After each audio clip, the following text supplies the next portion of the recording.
The Book of Numbers, Bemidbar, Chapter 1.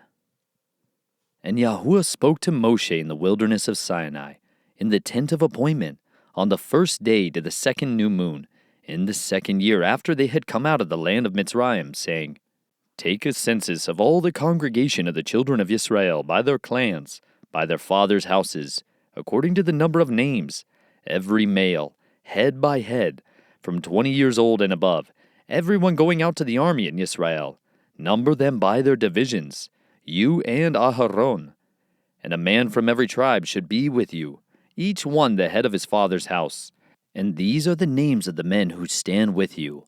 From Reuben, Elitzur, son of Shaddayur. From Shimon, Shelemuel, son of Sureshadai. From Yehudah, Nahashon, son of Aminadab.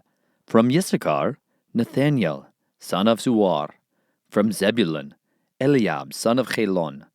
From the sons of Joseph, from Ephraim, Elishama, son of Ammihud. From Manasseh, Gamaliel, son of Padatsur. From Benjamin, Abinadan, son of Gedoni. From Dan, Achiezer, son of Ammishaddai. From Asher, Pagiel, son of Okran. From Gad, Eliasaph, son of Deuel. From Naphtali, Ahira, son of Enan. These are the leaders called from the congregation, leaders of their fathers' tribes, heads of the thousands of Israel. And Moshe and Aharon took these men who were called by name, and they assembled all the congregation together on the first day of the second new moon, and they declared their ancestry by clans, by their fathers' houses according to the number of names, from 20 years old and above, each one head by head, as Yahuah commanded Moshe. So he registered them in the wilderness of Sinai. And the children of Reuben, Israel's firstborn, their genealogies by their clans, by their fathers' houses, according to the number of names, every male head by head, from 20 years old and above, everyone going out to the army. Those who were registered of the tribe of Reuben were 46,500. From the children of Shimon, their genealogies by their clans, by their father's house, of those who were registered according to the number of names, every male head by head, from 20 years old and above, everyone going out to the army. Those who were registered of the tribe of Shimon were 59,300. From the children of Gad, their genealogies by their clans, by their father's house, according to the number of names, from 20 years old and above, everyone going out to the army. Those who were registered of the tribe of Gad were 45,650. From the children of Yehudah, their genealogies by their clans, by their father's house, according to the number of names, from 20 years old and above, everyone going out to the army. Those who were registered of the tribe of Yehudah were 74,600. From the children of Issachar, their genealogies by their clans, by their father's house, according to the number of names, from 20 years old and above, everyone going out to the army. Those who were registered of the tribe of Issachar were 54,400. From the children of Zebulun, their genealogies by their clans, by their father's house, according to the number of names, from 20 years old and above, everyone going out to the army. Those who were registered of the tribe of Zebulun were 57,400. From the sons of Joseph, the children of Ephraim, their genealogies by their clans, by their father's house, according to the number of names, going out to the army.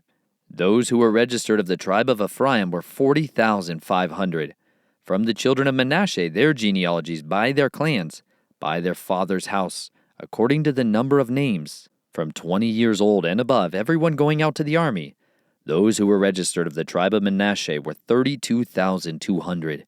From the children of Benjamin, their genealogies by their clans, by their father's house, according to the number of names, from 20 years old and above, everyone going out to the army.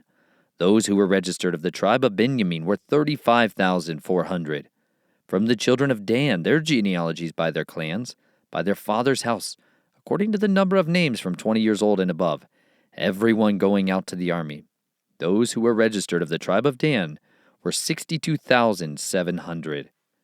From the children of Asher, their genealogies by their clans, by their father's house, according to the number of names, from 20 years old and above, everyone going out to the army. Those who were registered of the tribe of Asher were 41,500. Those who were registered of the tribe of Asher were 41,500. From the children of Naphtali, their genealogies by their clans, by their father's house, according to the number of names, from 20 years old and above, everyone going out to the army. Those who were registered of the tribe of Naphtali were 53,400. These were those registered whom Moshe and Aharon registered with the leaders of Israel, 12 men, each one for his father's house. And all those that were registered of the children of Israel by their fathers' houses, from 20 years old and above, everyone going out to the army in Israel. All those that were registered were 603,550. But the Levites were not registered among them by their father's tribe, because Yahuah had spoken to Moshe, saying, "Only the tribe of Levi you do not register, nor take a census of them among the children of Israel. Instead, appoint the Levites over the dwelling place of the witness, over all its furnishings, and over all that belongs to it. They bear the dwelling place and all its furnishings, and they attend to it, and camp around the dwelling place. And when the dwelling place is to go forward, the Levites take it down. And when the dwelling place is to be set up, the Levites set it up. And the stranger who comes near is put to death. And the children of Israel shall pitch their tents, everyone by his own camp, everyone by his own banner, according to their divisions. But let the Levites camp around the dwelling place of the witness, so that there be no wrath on the congregation of the children of Israel. And the Levites shall guard the duty of the dwelling place of the witness. And the children of Israel did according to all that Yahuah commanded Moshe, so they did." Chapter 2. And Yahuah spoke to Moshe and to Aharon, saying, "The children of Israel are to camp each one by his own banner, beside the sign of his father's house. Let them camp around the tent of appointment at a distance. And on the east side, towards sunrise, those of the banner of the camp of Yehudah camp according to their divisions. And the leader of the children of Yehudah, Nahashon, son of Amminadab, and his army with their registered ones, 74,600. And those camping next to him is the tribe of Issachar, and the leader of the children of Issachar, Nathaniel, son of Zuar, and his army with its registered ones, 54,400. Then the tribe of Zebulun, and the leader of the children of Zebulun, Eliab, son of Chelon, and his army with its registered ones, 57,400.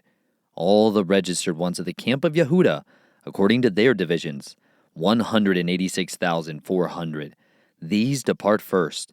On the south side, the banner of the camp of Reuben, according to their divisions, and the leader of the children of Reuben, Elitzur, son of Shedieur, and his army with its registered ones, 46,500.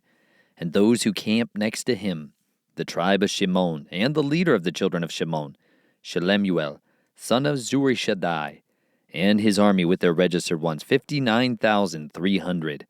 Then the tribe of Gad, and the leader of the children of Gad, Elisaph, son of Reuel, and his army with their registered ones, 45,650.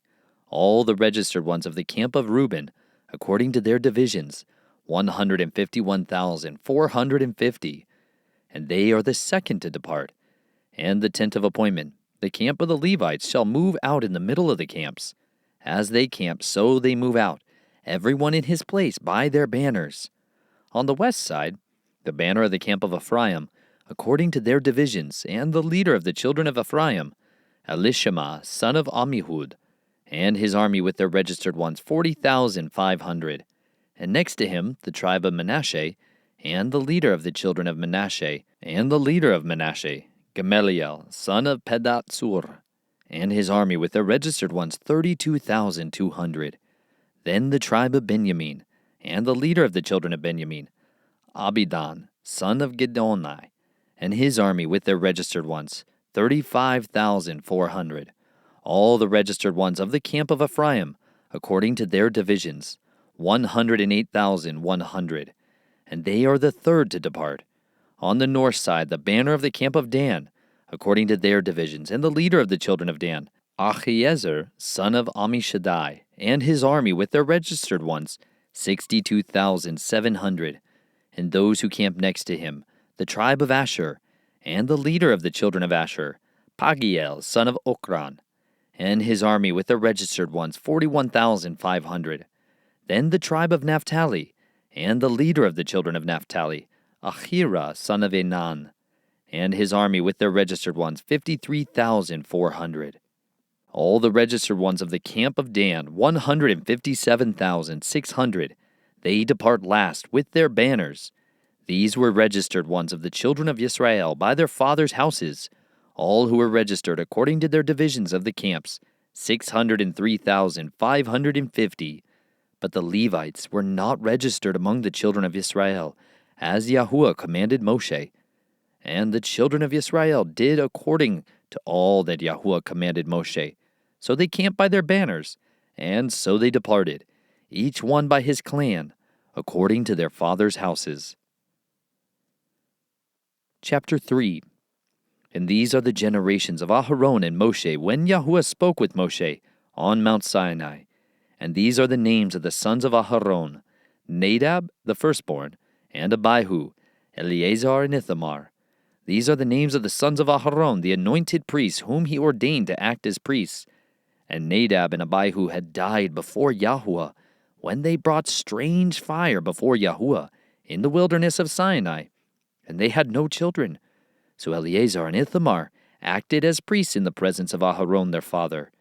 And Yahuah spoke to Moshe, saying, Bring the tribe of Levi near, and set them before Aharon the priest, and they shall serve him, and shall guard his duty, and the duty of all the congregation before the tent of appointment, to do the service of the dwelling place. And they shall guard all the furnishings of the tent of appointment, and the duty of the children of Israel, to do the service of the dwelling place. And you shall give the Levites to Aharon and his sons. They are the given ones, given to him from among the children of Israel. And appoint Aharon and his sons, and they shall guard their priesthood. And the stranger who comes near shall be put to death. And Yahuah spoke to Moshe, saying, Now look, I myself have taken the Levites from among the children of Israel. Instead of every firstborn who opens the womb among the children of Israel, all the Levites shall be mine, because all the firstborn are mine. On the day that I struck all the firstborn in the land of Mitzrayim, I set apart to myself all the firstborn in Israel, both man and beast. They are mine. I am Yahuah. And Yahuah spoke to Moshe in the wilderness of Sinai, saying, Register the children of Levi by their fathers' houses, by their clans. Register every male from a new moon old and above. So Moshe registered them according to the word of Yahuah, as he had been commanded. And these were the sons of Levi by their names, Gershon, and Kehath, and Merari. And these are the names of the sons of Gershon by their clans, Libni and Shimei. And the sons of Kehath by their clans, Amram and Yitzhar, Hebron and Uziel. And the sons of Merari by their clans, Machli and Mushi. These are the clans of the Levites by their fathers' houses. From Gershon came the clan of the Libnites and the clan of the Shimites. These were the clans of the Gershonites. Their registered ones, according to the number of all the males from a new moon old and above, their registered ones were 7,500. And the clans of the Gershonites were to camp westward, behind the dwelling place. And the leader of the father's house of the Gershonites, Eliasaph, son of La'iel, and the duty of the children of Gershon in the tent of appointment was the dwelling place, and the tent with its covering, and the covering of the door of the tent of appointment, and the screens of the courtyard, and the covering of the door of the courtyard, which is around the dwelling place, and the slaughter place, and their cords according to all its service. And from Kehath came the clan of Amramites, and the clan of Yishtarites, and the clan of Hebronites, and the clan of Uzielites. These were the clans of Kehathites. In number, all the males from a new moon old and above were 8,600, guarding the duty of the set-apart place. The clans of the children of Kehath were to camp on the south side of the dwelling place, and the leader of the father's house of the clans of Kehathites was Elzaphan, son of Uziel, and their duty was the ark, and the table, and the lampstand, and the slaughter places, and the utensils of the set-apart place used in the service, and the covering in all its service. And Eleazar, son of Aharon the priest, was to be chief over the leaders of the Levites, with oversight of those who guard the duty of the set-apart place. From Merari came the clan of the Mahalites, and the clan of the Mushites. These were the clans of Merari. And the number of their registered ones, all the males from a new moon old and above, were 6,200. And the leader of the father's house of the clans of Merari was Zuriel, son of Abihail. These were to camp on the north side of the dwelling place. And the appointed duty of the children of Merari was the boards of the dwelling place, and its bars, and its columns, and its sockets, and its utensils, and all its service, and the columns of the courtyard all around, with their sockets, and their pegs, and their cords. And those who were to camp before the dwelling place on the east, before the tent of appointment, were Moshe and Aharon, and his sons, guarding the duty of the set-apart place, and the duty of the children of Israel. But the stranger who came near was to be put to death. All the registered ones of the Levites, whom Moshe and Aharon registered at the mouth of Yahuah, by their clans, all the males from a new moon old and above were 22,000. And Yahuah said to Moshe, "Register all the firstborn males of the children of Israel from a new moon old and above, and take the number of their names. And you shall take the Levites for me. I am Yahuah, instead of all the firstborn among the children of Israel, and the livestock of the Levites instead of all the firstborn among the livestock of the children of Israel." And Moshe registered all the firstborn among the children of Israel, as Yahuah had commanded him, and all the firstborn males by the number of names from 1 new moon old and above of their registered ones were 22,273. And Yahuah spoke to Moshe, saying, "Take the Levites instead of all the firstborn among the children of Israel, and the livestock of the Levites instead of their livestock, and the Levites shall be mine. I am Yahuah. And for the ransom of the 273 of the firstborn of the children of Israel, who are more than the number of the Levites, you shall take 5 shekels for each one, head by head. Take it by the shekel of the set-apart place, the shekel of 20 gerahs. And you shall give the silver, the ransom of those who are in excess among them, to Aharon and his sons." And Moshe took the ransom silver from those who were over and above those who were ransomed by the Levites. From the firstborn of the children of Israel he took the silver, 1,365 pieces, according to the shekel of the set-apart place. And Moshe gave the ransom silver to Aharon and to his sons, according to the word of Yahuah, as Yahuah had commanded Moshe. Chapter 4. And Yahuah spoke to Moshe and to Aharon, saying, "Take a census of the sons of Kehath from among the children of Levi by their clans, by their father's house, from 30 years old and above, even to 50 years old, all who enter the service to do the work in the tent of appointment. This is the service of the sons of Kehath in the tent of appointment, the most set-apart matters. At the breaking of camp, Aharon and his sons shall come, and they shall take down the covering veil, and cover the ark of witness with it, and shall put on it a covering of fine leather, and spread over that an all-blue wrapper, and shall insert its poles. And on the table of showbread they shall spread a blue wrapper, and shall put on it the dishes, and the ladles, and the bowls, and the jars for pouring, and the showbread on it. And they shall spread over them a scarlet wrapper, and cover the same with a covering of fine leather, and shall insert its poles. And shall take a blue wrapper, and cover the lampstand of the light with its lamps, and its snuffers, and its trays, and all its oil vessels, by which they serve it. And they shall put it with all its utensils in a covering of fine leather, and put it on a bar. And over the golden slaughter place they shall spread a blue wrapper, and cover it with a covering of fine leather, and shall insert its poles. And they shall take all the utensils of service with which they serve in the set-apart place, and shall put them in a blue wrapper. Cover them with a covering of fine leather, and put them on a bar, and shall remove the ashes from the slaughter place, and spread a purple wrapper over it, and shall put on it all its utensils by which they serve there, the fire holders, the forks, and the shovels, and the basins, and all the utensils of the slaughter place, and shall spread on it a covering of fine leather, and insert its poles. And when Aharon and his sons have finished covering the set-apart objects, and all the furnishings of the set-apart place at the breaking of camp, then the sons of Kehath shall come to lift them, but let them not touch that which is set apart, lest they die. These matters are the burden of the sons of Kehath in the tent of appointment. And the oversight of Eleazar, son of Aharon the priest, is the oil for the light, and the sweet incense, and the daily grain offering, and the anointing oil, and the oversight of all the dwelling place, and all that is in it, with the set-apart place and its furnishings.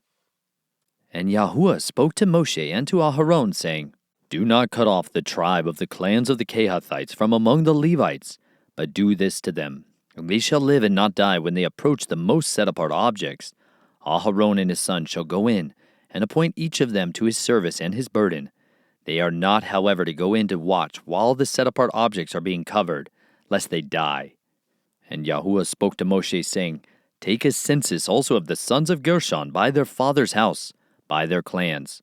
Register them from 30 years old and above, even to 50 years old, all who enter to perform the service, to do the service in the tent of appointment.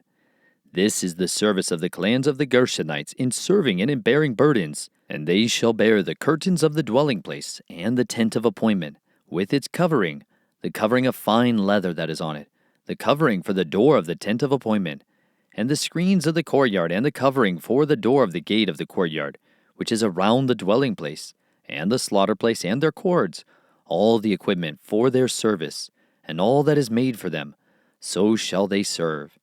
At the mouth of Aharon and his sons is all the service of the sons of Gershonites, all their burden and all their service, and you shall appoint to them all the duty of all their burden.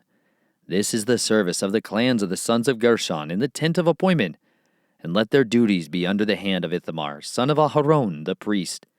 As for the sons of Merari, register them by their clans and by their father's house. Register them from 30 years old and above, even to 50 years old, all who enter the service to do the work of the tent of appointment. And this is the duty of their burden, according to all their service for the tent of appointment, the boards of the dwelling place, and its bars, and its columns and its sockets, and the columns around the courtyard with their sockets, and their pegs and their cords, with all their equipment and all their service, and assign to each by name the equipment of the duty of their burden. This is the service of the clans of the sons of Merari, as all their service for the tent of appointment, under the hand of Ithamar, son of Aharon the priest. So Moshe and Aharon and the leaders of the congregation registered the sons of the Kehathites by their clans and by their father's house, from 30 years old and above, even to 50 years old, all who entered the service for work in the tent of appointment. And their registered ones by their clans were 2,750. These were the registered ones of the clans of the Kehathites, all those serving in the tent of appointment, whom Moshe and Aharon registered according to the mouth of Yahuah by the hand of Moshe.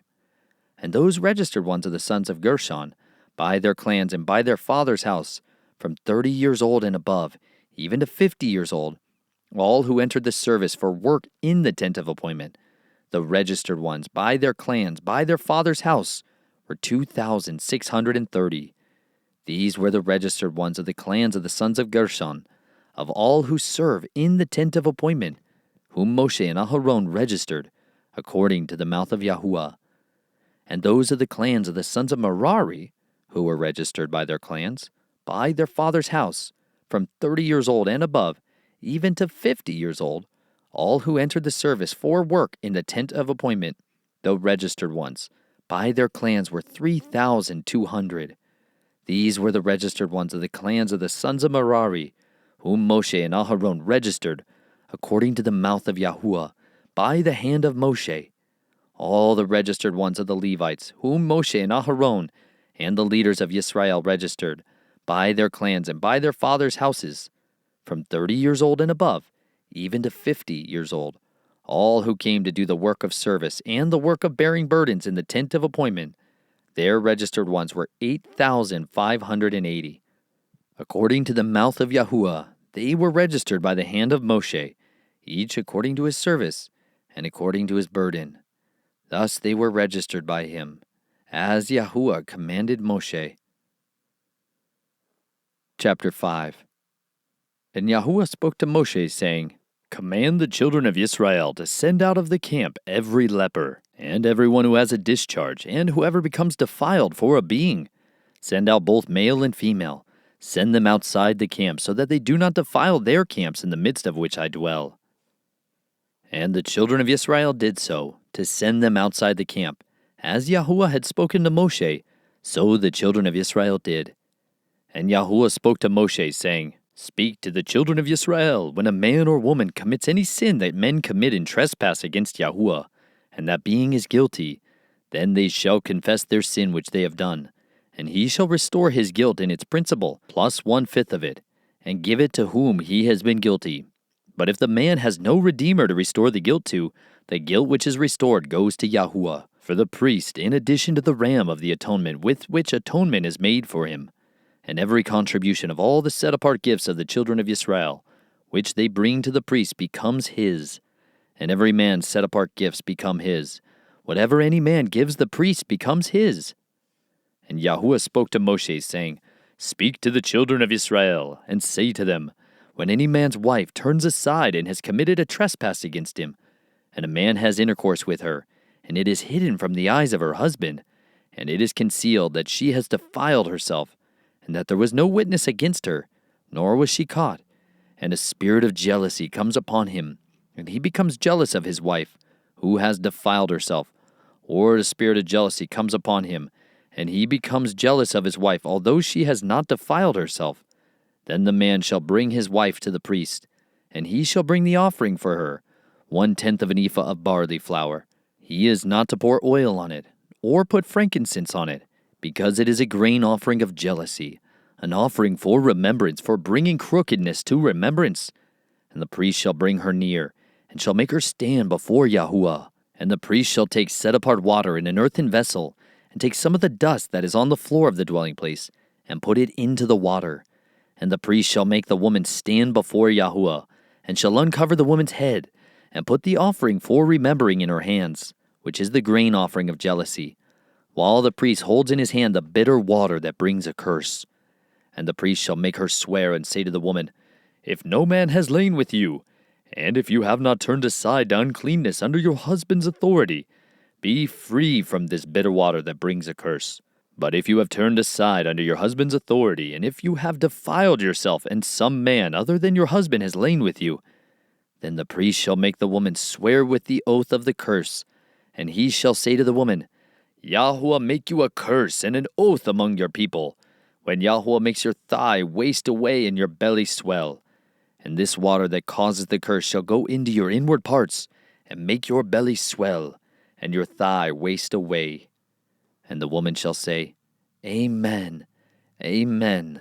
And the priest shall write these curses in a book, and shall wipe them off into the bitter water, and shall make the woman drink the bitter water that brings the curse, and the water that brings the curse shall enter her to become bitter. And the priest shall take the grain offering of jealousy from the woman's hand, and shall wave the offering before Yahuah, and bring it to the slaughter place. And the priest shall take a hand filled with the offering, as its remembrance offering, and burn it on the slaughter place. And afterward make the woman drink the water.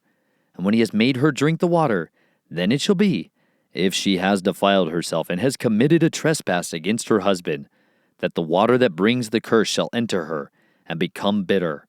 And her belly shall swell, and her thighs shall waste away, and the woman shall become a curse among her people. But if the woman has not defiled herself and is clean, then she shall be clear and shall conceive children. This is the Torah of jealousy, when a wife turns aside under her husband's authority and defiles herself, or when a spirit of jealousy comes upon a man, and he becomes jealous of his wife. Then he shall make the woman stand before Yahuah, and the priest shall do to her all this Torah. And the man shall be clear from crookedness, but the woman bear her crookedness. Chapter 6. And Yahuah spoke to Moshe, saying, Speak to the children of Israel, and say to them, When a man or woman does separate, by making a vow of a Nazarite, to be separate to Yahuah, he separates himself from wine and strong drink. He drinks neither vinegar of wine, nor vinegar of strong drink. Neither does he drink any grape juice, nor eat grapes or raisins. All the days of his separation, he does not eat whatever is made of the grapevine, from seed to skin. All the days of the vow of his separation, a razor does not come upon his head, until the days are completed for which he does separate himself to Yahuah. He is set apart. He shall let the locks of the hair of his head grow long. All the days of his separation to Yahuah, he does not go near a dead body. He does not make himself unclean for his father, or for his mother, for his brother or his sister, when they die, because his separation to Elohim is on his head. All the days of his separation he is set apart to Yahuah. And when anyone dies beside him in an instant, suddenly, and he has defiled the head of his separation, then he shall shave his head on the day of his cleansing. On the 7th day he shaves it. And on the 8th day he brings 2 turtle doves, or 2 young pigeons to the priest, to the door of the tent of appointment. And the priest shall prepare one as a sin offering, and the other as an ascending offering, and shall make atonement for him, because he sinned by reason of the dead body. And he shall set apart his head on that day, and shall separate to Yahuah the days of his separation, and shall bring a male lamb a year old as a guilt offering. But the former days are not counted, because his separation was defiled. And this is the Torah of the Nazarite. When the days of his separation are completed, he is brought to the door of the tent of appointment, and he shall bring his offering to Yahuah, 1 male lamb a year old, a perfect one, as an ascending offering, and 1 ewe lamb a year old, a perfect one, as a sin offering, and 1 ram, a perfect one, as a peace offering, and a basket of unleavened bread, cakes of fine flour mixed with oil, and unleavened thin cakes anointed with oil, and their grain offering with their drink offerings. And the priest shall bring them before Yahuah, and prepare his sin offering, and his ascending offering. And he shall prepare the ram as a slaughtering of peace offerings to Yahuah, together with the basket of unleavened bread.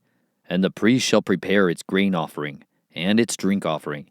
And the Nazarite shall shave the head of his separation at the door of the tent of appointment, and shall take the hair from the head of his separation, and shall put it on the fire which is under the slaughtering of the peace offerings. And the priest shall take the boiled shoulder of the ram, and 1 unleavened cake from the basket, and 1 unleavened thin cake, and put them upon the hands of the Nazarite, after he has shaved his hair of separation. Then the priest shall wave them a wave offering before Yahuah. It is set apart for the priest, besides the breast of the wave offering, and besides the thigh of the contribution. And afterwards the Nazarite shall drink wine. This is the Torah of the Nazarite, who vows to Yahuah, the offering for his separation, and besides that, whatever else his hand is able to provide, according to the vow which he takes, so he shall do according to the Torah of his separation. And Yahuah spoke to Moshe, saying, Speak to Aharon and his sons, saying, This is how you bless the children of Israel. Say to them, Yahuah bless you and guard you. Yahuah make his face shine upon you and show favor to you. Yahuah lift up his face upon you and give you peace. Thus they shall put my name on the children of Israel, and I myself shall bless them. Chapter 7. And it came to be when Moshe finished setting up the dwelling place, that he anointed it and set it apart, and all its furnishings, as well as the slaughter place and all its utensils. Thus he anointed them and set them apart. And the leaders of Israel, heads of their fathers' houses, who were the leaders of the tribes, and over the ones registered, drew near, and they brought their offering before Yahuah, 6 covered wagons and 12 cattle, a wagon for every 2 of the leaders, and for each one a bull. And they brought them near before the dwelling place. And Yahuah spoke to Moshe, saying, Accept these from them, and they shall be used in doing the service of the tent of appointment, and you shall give them to the Levites, each one according to his service. And Moshe took the wagons and the cattle and gave them to the Levites. He gave 2 wagons and 4 cattle to the sons of Gershon, according to their service. And he gave 4 wagons and 8 cattle to the sons of Merari, according to their service, under the hand of Ithamar, son of Aharon the priest. But to the sons of Kehath he gave none, because theirs was the service of the set-apart objects, which they bore on their shoulders. And the leaders brought the dedication offering of the slaughter place in the day it was anointed. So the leaders brought their offering before the slaughter place. And Yahuah said to Moshe, Let them bring their offering 1 leader each day for the dedication of the slaughter place. And the one who brought his offering on the first day was Nahashon, son of Amminadab, from the tribe of Yehudah. And his offering was 1 silver dish, the weight of which was 130 shekels, 1 silver bowl of 70 shekels, according to the shekel of the set-apart place, both of them filled with fine flour mixed with oil as a grain offering. 1 gold ladle of 10 shekels, filled with incense. 1 young bull, 1 ram, 1 male lamb a year old, as an ascending offering. 1 male goat as a sin offering, and as a slaughtering of peace offerings. 2 cattle, 5 rams, 5 male goats, 5 male lambs a year old. This was the offering of Nahoshon, son of Amminadab. On the second day, Nathaniel, son of Zuar, leader of Issachar, brought near. He brought his offering, 1 silver dish, the weight of which was 130 shekels, 1 silver bowl of 70 shekels, according to the shekel of the set-apart place, both of them filled with fine flour mixed with oil as a grain offering. 1 gold ladle of 10 shekels, filled with incense. 1 young bull, 1 ram, 1 male lamb a year old, as an ascending offering. 1 male goat as a sin offering, and as a slaughtering of peace offerings. 2 cattle, 5 rams, 5 male goats, 5 lambs a year old. This was the offering of Nathaniel, son of Zuar. On the third day, Eliab, son of Helon, leader of the children of Zebulun, his offering was 1 silver dish, the weight of which was 130 shekels, 1 silver bowl of 70 shekels, according to the shekel of the set-apart place, both of them filled with fine flour mixed with oil as a grain offering. 1 gold ladle of 10 shekels, filled with incense. 1 young bull, 1 ram, 1 male lamb a year old, as an ascending offering. 1 male goat as a sin offering, and as a slaughtering of peace offerings. 2 cattle, 5 rams, 5 male goats, 5 male lambs a year old. This was the offering of Eliab, son of Helon. On the fourth day, Elitzur, son of Shedaiur, leader of the children of Reuben, his offering was 1 silver dish, the weight of which was 130 shekels, 1 silver bowl of 70 shekels, according to the shekel of the set-apart place, both of them filled with fine flour mixed with oil as a grain offering. 1 gold ladle of 10 shekels, filled with incense. 1 young bull, 1 ram, 1 male lamb a year old, as an ascending offering. 1 male goat as a sin offering, and as a slaughtering of peace offerings. 2 cattle, 5 rams, 5 male goats, 5 male lambs a year old. This was the offering of Elitzur, son of Shedaiur. On the fifth day, Shelemuel, son of Zurishaddai, leader of the children of Shimon, his offering was 1 silver dish, the weight of which was 130 shekels, 1 silver bowl of 70 shekels, according to the shekel of the set-apart place, both of them filled with fine flour mixed with oil as a grain offering. 1 gold ladle of 10 shekels, filled with incense. 1 young bull, 1 ram, 1 male lamb a year old, as an ascending offering. 1 male goat as a sin offering, and as a slaughtering of peace offerings. 2 cattle, 5 rams, 5 male goats, 5 male lambs a year old. This was the offering of Shelemuel, son of Zurishaddai. On the sixth day, Eliasaph, son of Deuel, leader of the children of Gad, his offering was 1 silver dish, the weight of which was 130 shekels, 1 silver bowl of 70 shekels, according to the shekel of the set-apart place, both of them filled with fine flour mixed with oil as a grain offering. 1 gold ladle of 10 shekels, filled with incense. 1 young bull, 1 ram, 1 male lamb a year old, as an ascending offering. 1 male goat as a sin offering, and as a slaughtering of peace offerings. 2 cattle, 5 rams, 5 male goats, 5 male lambs a year old. This was the offering of Eliasaph, son of Deuel. On the seventh day, Elishama, son of Ammihud, leader of the children of Ephraim, his offering was 1 silver dish, the weight of which was 130 shekels, 1 silver bowl of 70 shekels, according to the shekel of the set-apart place, both of them filled with fine flour mixed with oil as a grain offering. 1 gold ladle of 10 shekels, filled with incense. 1 young bull, 1 ram, 1 male lamb a year old, as an ascending offering. 1 male goat as a sin offering, and as a slaughter of peace offerings. 2 cattle, 5 rams, 5 male goats, 5 male lambs a year old. This was the offering of Elishama, son of Ammihud. On the eighth day, Gamaliel, son of Pedahatzur, leader of the children of Manasseh, his offering was 1 silver dish, the weight of which was 130 shekels, 1 silver bowl of 70 shekels, according to the shekel of the set-apart place, both of them filled with fine flour mixed with oil as a grain offering. 1 gold ladle of 10 shekels, filled with incense. 1 young bull, 1 ram, 1 male lamb a year old, as an ascending offering. 1 male goat as a sin offering, and as a slaughtering of peace offerings. 2 cattle, 5 rams, 5 male goats, 5 male lambs a year old. This was the offering of Gamaliel, son of Padatsur. On the 9th day, Abinadab, son of Gedoni, leader of the children of Benjamin.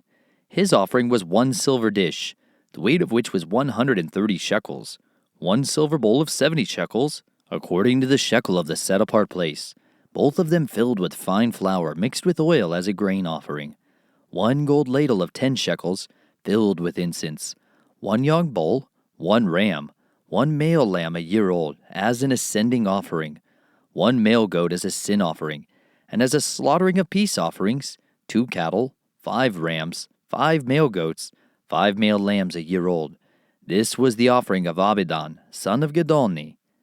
On the 10th day, Achiezer, son of Ammishaddai, leader of the children of Dan.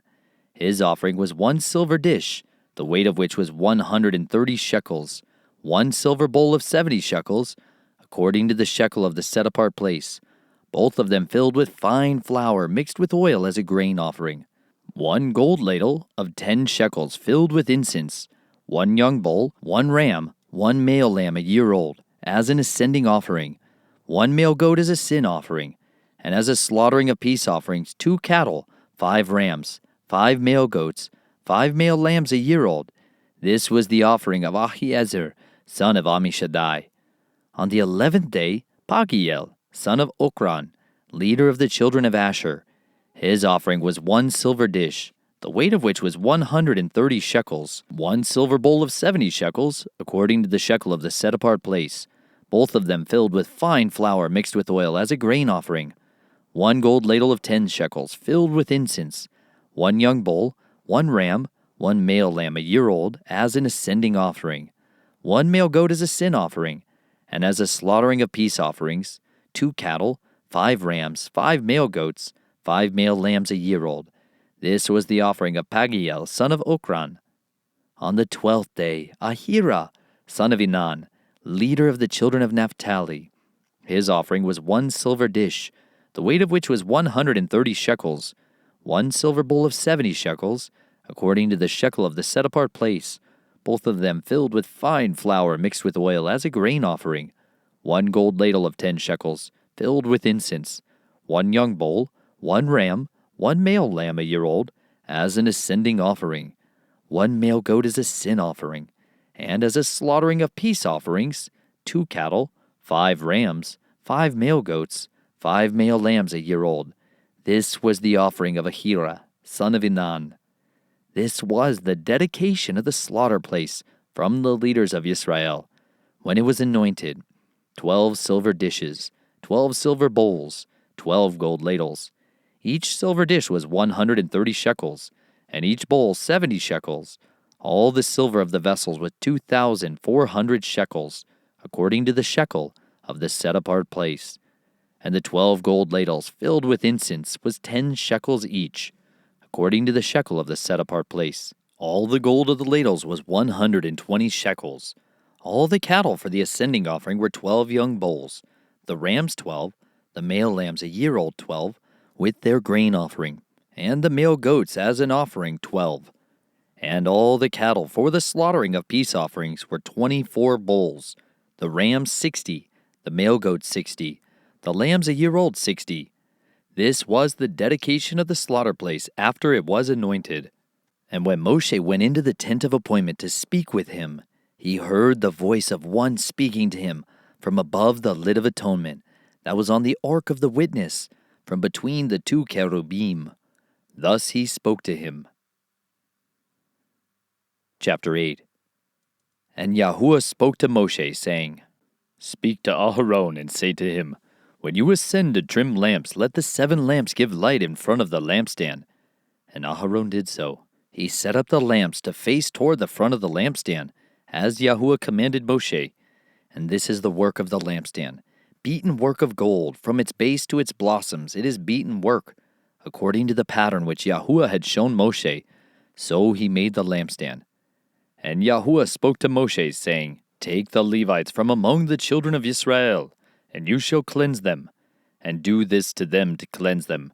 Sprinkle water of sin offering on them, and they shall shave all their body, and shall wash their garments, and cleanse themselves, and shall take a young bull with its grain offering of fine flour mixed with oil, while you take another young bull as a sin offering. And you shall bring the Levites before the tent of appointment, and you shall assemble all the congregation of the children of Israel. And you shall bring the Levites before Yahuah, and the children of Israel shall lay their hands on the Levites. And Aharon shall wave the Levites before Yahuah, a wave offering from the children of Israel. So shall they be for doing the service of Yahuah. And the Levites shall lay their hands on the heads of the young bulls, and one shall be prepared as a sin offering, and the other as an ascending offering to Yahuah, to make atonement for the Levites. And you shall have the Levites stand before Aharon and his sons, and then wave them, a wave offering to Yahuah. Thus you shall separate the Levites from among the children of Israel, and the Levites shall be mine. Then after that, the Levites shall go in to do service in the tent of appointment, when you have cleansed them and waved them as a wave offering. For they are given ones, given to me from among the children of Israel. I have taken them for myself instead of all who open the womb, the firstborn of all the children of Israel. For all the firstborn among the children of Israel are mine, both man and beast. On the day that I struck all the firstborn in the land of Mitzrayim, I set them apart unto myself. And I have taken the Levites instead of all the firstborn of the children of Israel. And I have given the Levites as a gift to Aharon and his sons from among the children of Israel, to do the service of the children of Israel in the tent of appointment, and to make atonement for the children of Israel, that there be no plague among the children of Israel, when the children of Israel come near the set-apart place. Thus Moshe and Aharon and all the congregation of the children of Israel did to the Levites, according to all that Yahuah commanded Moshe concerning the Levites, so the children of Israel did to them. And the Levites cleansed themselves and washed their garments. And Aharon waved them, a wave offering before Yahuah. And Aharon made atonement for them to cleanse them. Then after that the Levites went in to do their service in the tent of appointment, before Aharon and his sons, as Yahuah commanded Moshe concerning the Levites, so they did to them. And Yahuah spoke to Moshe, saying, This applies to the Levites from 25 years old and above. Let him come into active service in the service of the tent of appointment. And at the age of 50 years they retire from active service of the service, and serve no more. But they shall attend with their brothers in the tent of appointment, to guard the duty, but shall do no service. Thus you shall do to the Levites regarding their duties. Chapter 9. And Yahuah spoke to Moshe in the wilderness of Sinai, in the first new moon of the 2nd year, after they had come out of the land of Mitzrayim, saying, Now let the children of Israel perform the Pesach at its appointed time. On the 14th day of this new moon, between the evenings, perform it at its appointed time. According to all its laws and right rulings, you perform it. And Moshe spoke to the children of Israel to perform the Pesach. So they performed the Pesach on the 14th day of the first new moon, between the evenings, in the wilderness of Sinai, according to all that Yahuah commanded Moshe. So the children of Israel did. But there were men who were defiled for a being of a man, so that they were not able to perform the Pesach on that day. So they came before Moshe and Aharon that day. And those men said to him, We are defiled for the being of a man. Why are we withheld from bringing near the offering of Yahuah at its appointed time among the children of Israel? And Moshe said to them, Wait, let me hear what Yahuah commands concerning you. And Yahuah spoke to Moshe, saying, Speak to the children of Israel, saying, When any male of you or your generations is unclean for a being, or is far away on a journey, he shall still perform the Pesach of Yahuah. On the 14th day of the 2nd new moon, between the evenings, they perform it. With unleavened bread and bitter herbs they eat it. They do not leave of it until morning, and they do not break a bone of it. According to all the laws of the Pesach, they perform it. But the man who is clean and is not on a journey and has failed to perform the Pesach, that same being shall be cut off from among his people, because he did not bring the offering of Yahuah at its appointed time. That man bears his sin. And when a sojourner sojourns among you, then he shall perform the Pesach of Yahuah. He shall do so according to the law of the Pesach, and according to its right ruling. You have one law, both for the sojourner and the native of the land. And on the day that the dwelling place was raised up, the cloud covered the dwelling place, the tent of the witness. From evening until morning it was above the dwelling place, like the appearance of fire. Thus it was continually. The cloud covered it by day, and the appearance of fire by night.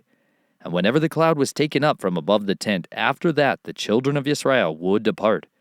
And in the place where the cloud dwelt, there the children of Israel would camp.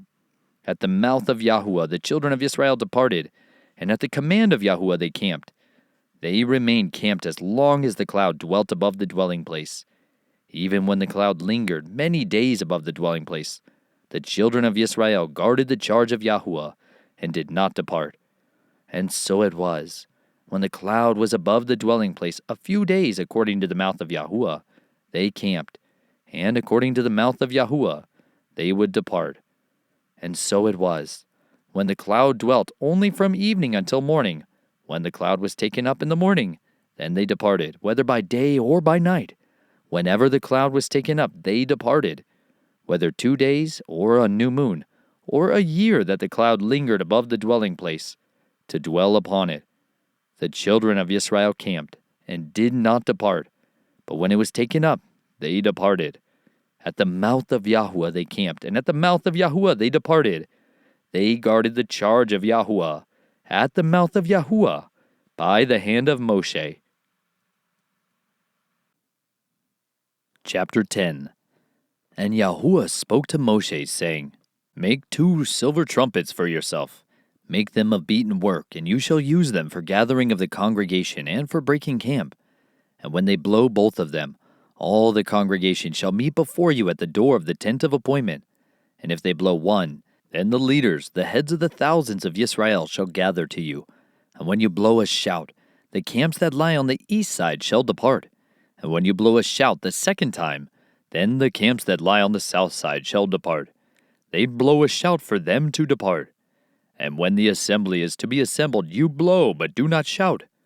And the sons of Aharon, the priests, blow with the trumpets. And it shall be to you for a law forever throughout your generations. And when you go into battle in your land against the enemy that distresses you, then you shall shout with the trumpets, and you shall be remembered before Yahuah your Elohim, and you shall be saved from your enemies. And in the day of your gladness, and in your appointed times, and at the beginning of your new moons, you shall blow the trumpets over your ascending offerings, and over your slaughterings of peace offerings, and they shall be a remembrance for you before your Elohim. I am Yahuah your Elohim.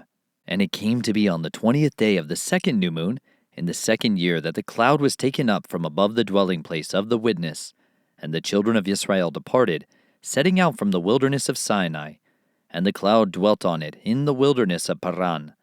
Thus they departed the first time according to the mouth of Yahuah, by the hand of Moshe. And the banner of the camp of the children of Yehudah departed first according to their divisions. And over their army was Nahashon, son of Amminadab. And over the army of the tribe of the children of Issachar was Nathaniel, son of Zuar.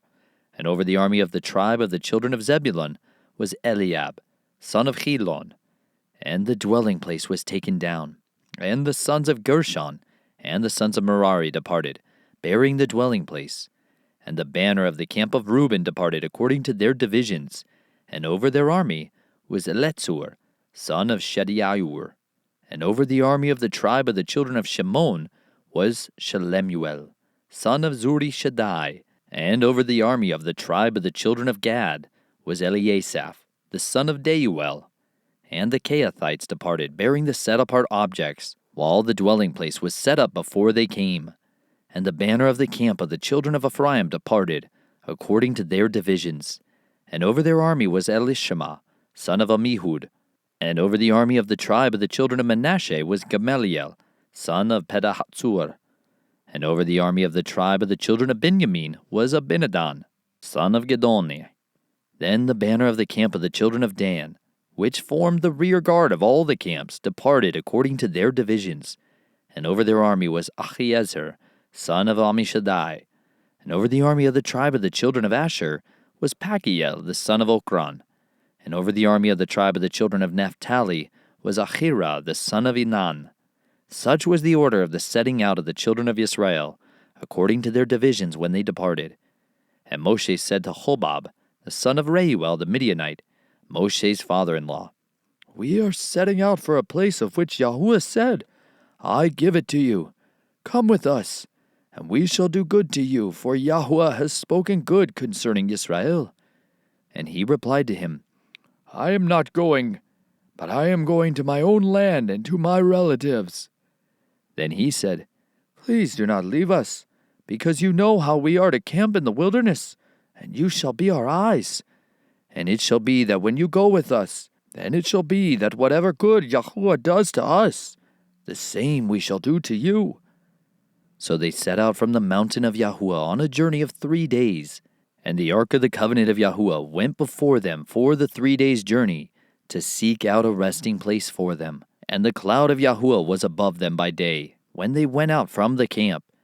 And it came to be, whenever the ark set out, that Moshe said, 'Rise up, O Yahuah, and let your enemies be scattered, and let those who hate you flee before you.' And when it rested, he said, 'Return, O Yahuah, to the countless thousands of Israel.'" Chapter 11. And it came to be, when the people were as complainers, it was evil in the ears of Yahuah. And Yahuah heard it, and his displeasure burned. And the fire of Yahuah burned among them, and consumed those in the outskirts of the camp. And the people cried out to Moshe, and Moshe prayed to Yahuah, and the fire died down. Then he called the name of the place Tabernacle, because the fire of Yahuah had burned among them. And the mixed multitude who were in their midst lusted greatly. So the children of Israel also wept again and said, "Who is giving us meat to eat? We remember the fish that we ate without cost in Mitzrayim, the cucumbers and the melons and the leeks and the onions and the garlic. But now our being is dried up. There's nothing to look at but this manna." Now the manna was like coriander seed, and its appearance like the appearance of bdellium. The people went about and gathered it, ground it on millstones, or beat it in the mortar, and cooked it in a pot, and made cakes of it. And its taste was as the taste of cakes baked with oil. And when the dew fell on the camp at night, the manna fell on it. And Moshe heard the people weeping throughout their clans, each man at the door of his tent. And the displeasure of Yahuah burned exceedingly, and in the eyes of Moshe it was evil. So Moshe said to Yahuah, "Why have you done evil to your servant? Why have I not found favor in your eyes, to put the burden of all these people on me? Was it I who conceived all these people? Was it I who brought them forth, that you should say to me, 'Carry them in your bosom,' as the foster father carries a nursing child, to the land which you swore to their fathers? Where am I to get meat to give to all these people? For they weep before me, saying, 'Give us meat to eat.' I am unable to bear all these people alone, because the burden is too heavy for me. And if you are doing this to me, kill me. Please kill me, if I have found favor in your eyes, and let me not see my evil."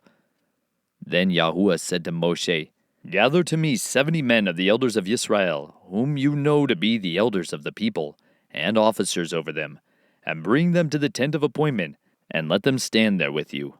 And I shall come down and speak with you there, and shall take of the spirit that is on you and put on them, and they shall bear the burden of the people with you, so that you do not bear it yourself alone.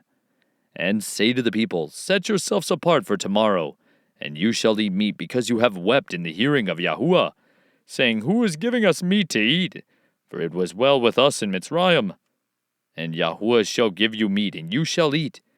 You are going to eat not 1 day, not 2 days, not 5 days, not 10 days, nor 20 days, but for a new moon of days until it comes out of your nostrils and becomes an abomination to you, because you have rejected Yahuah, who is among you, and have wept before him, saying, Why did we come out of Mitzrayim? And Moshe said, The people in whose midst I am are 600,000 men on foot, and you have said I give them meat to eat for a new moon of days? Could flocks and herds be slain for them, to be sufficient for them? Or could all the fish of the sea be gathered together for them, to be sufficient for them? And Yahuah said to Moshe, Is the arm of Yahuah too short? Now see whether my word meets you or not. And Moshe went out and spoke to the people the words of Yahuah. And he gathered the 70 men of the elders of the people and placed them around the tent. And Yahuah came down in the cloud and spoke to him, and took the spirit that was upon him, and placed the same upon the 70 elders. And it came to be, when the Spirit rested upon them, that they prophesied, but did not continue. However, 2 men had remained in the camp. The name of one was Eldad, and the name of the other Medad, and the Spirit rested upon them. Now they were among those listed, but did not go out to the tent, and they prophesied in the camp. And a young man ran and informed Moshe and said, Eldad and Medad are prophesying in the camp. And Joshua, son of Nun, Moshe's assistant from his youth, answered and said, Moshe, my master, forbid them. Then Moshe said to him, Are you jealous for my sake? Oh, that all the people of Yahuah were prophets, that Yahuah would put his spirit upon them. And Moshe returned to the camp, both he and the elders of Israel. And a wind went forth from Yahuah, and it brought quail from the sea, and let them fall beside the camp, about a day's journey on this side, and about a day's journey on the other side, all around the camp, and about 2 cubits above the surface of the ground. And the people were up all that day and all that night, and all the next day, and gathered the quail. He who had least gathered 10 homers, and they spread them out for themselves all around the camp. The meat was still between their teeth before it was chewed, and the wrath of Yahuah burned against the people. And Yahuah struck the people with an exceeding great plague. Then he called the name of that place Kibroth Hattawa, because there they buried the people who had lusted. From Kibroth Hattawa, the people set out for Hatzoreth, and they were at Hatzoreth. Chapter 12. Now Miriam and Aharon spoke against Moshe, because of the Cushite woman whom he had taken, for he had taken a Cushite woman. And they said, Has Yahuah spoken only through Moshe? Has he not also spoken through us? And Yahuah heard it. And the man Moshe was very humble, more than all men who were on the face of the earth. And suddenly Yahuah said to Moshe and Aharon and Miriam, You 3 come out to the tent of appointment. So the 3 came out. And Yahuah came down in the column of cloud and stood in the door of the tent, and called Aharon and Miriam. And they both went forward, and he said, Hear now my words. If your prophet is of Yahuah, I make myself known to him in a vision, and I speak to him in a dream. Not so with my servant Moshe. He is trustworthy in all my house. I speak with him mouth to mouth and plainly, and not in riddles. And he sees the form of Yahuah. So why were you not afraid to speak against my servant Moshe? And the displeasure of Yahuah burned against them, and he left. And the cloud turned away from above the tent, and look, Miriam was leprous, as white as snow. And Aharon turned toward Miriam, and look, a leper. And Aharon said to Moshe, Oh, my master, please do not hold against us the sin in which we have done foolishly, and in which we have sinned. Please do not let her be as one dead when coming out of his mother's womb, with all his flesh half consumed. And Moshe cried out to Yahuah, saying, O El, please heal her, please. And Yahuah said to Moshe, If her father had but spit in her face, would she not be ashamed 7 days? Let her be shut out of the camp 7 days, and after that let her be readmitted. And Miriam was shut out of the camp 7 days, and the people did not set out until Miriam was readmitted. And afterward the people departed from Hatzoroth, and they encamped in the wilderness of Paran. Chapter 13. And Yahuah spoke to Moshe, saying, Send men to spy out the land of Canaan, which I am giving to the children of Israel. Send one man from each tribe of their fathers, every one a leader among them. And by the mouth of Yahuah Moshe sent them from the wilderness of Paran, all of them men who were heads of the children of Israel. And these were their names. From the tribe of Reuben, Shammua, son of Zakur. From the tribe of Shimon, Shaphat, son of Hori. From the tribe of Yehudah, Caleb, son of Yefunah. From the tribe of Issachar, Yigael, son of Yosef. From the tribe of Ephraim, Hoshea, son of Nun. From the tribe of Benjamin, Palti, son of Raphu. From the tribe of Zebulun, Gadiel, son of Sodi. From the tribe of Yosef, from the tribe of Manasseh, Gadi, son of Susi. From the tribe of Dan, Amaliel, son of Gamali. From the tribe of Asher, Shethur, son of Mikael. From the tribe of Naphtali, Nachbi, son of Wolfsi. From the tribe of Gad, Geuel, son of Maki. These are the names of the men whom Moshe sent to spy out the land. And Moshe called Hoshea, son of Nun, Yahshua. And Moshe sent them to spy out the land of Canaan, and said to them, Go up here into the south, and go up to the mountains, and see what the land is like, and the people who dwell in it, whether strong or weak, whether few or many, and whether the land they dwell in is good or evil, whether the cities they inhabit are in camps or strongholds, and whether the land is rich or poor, and whether there are forests there or not. And you shall be strong, and bring some of the fruit of the land. Now the time was the season of the first fruits of grapes. So they went up and spied out the land from the wilderness of Zin, as far as Rehob, near the entrance of Hamath. And they went up through the south and came to Hebron, and Achiman, Sheshai, and Talmai, the descendants of Anak, were there. Now Hebron had been built 7 years before Zoan in Mitzrayim. And they came to the Wadi Eshcol, and cut down from there a branch with one cluster of grapes. And they bore it between two of them on a pole, also of the pomegranates and of the figs. That place was called the Wadi Eshcol, because of the cluster which the men of Israel cut down from there. And they returned from spying out the land after 40 days. And they went and came to Moshe and Aharon and all the congregation of the children of Israel in the wilderness of Paran at Kadesh. And they brought back word to them, and to all the congregation, and showed them the fruit of the land. And they reported to him and said, We went out to the land where you sent us, and truly it flows with milk and honey, and this is its fruit. But the people who dwell in the land are strong, and the cities are walled very great, and we saw the descendants of Anak there.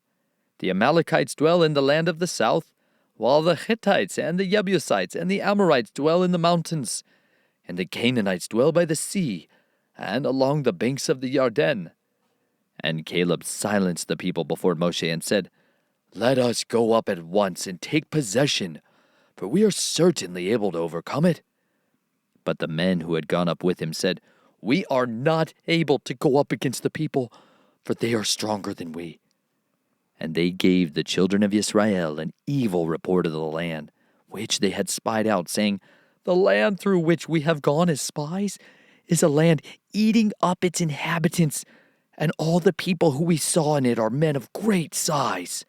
And we saw there the Nephilim, sons of Anak, of the Nephilim. And we were like grasshoppers in our own eyes, and so we were in their eyes.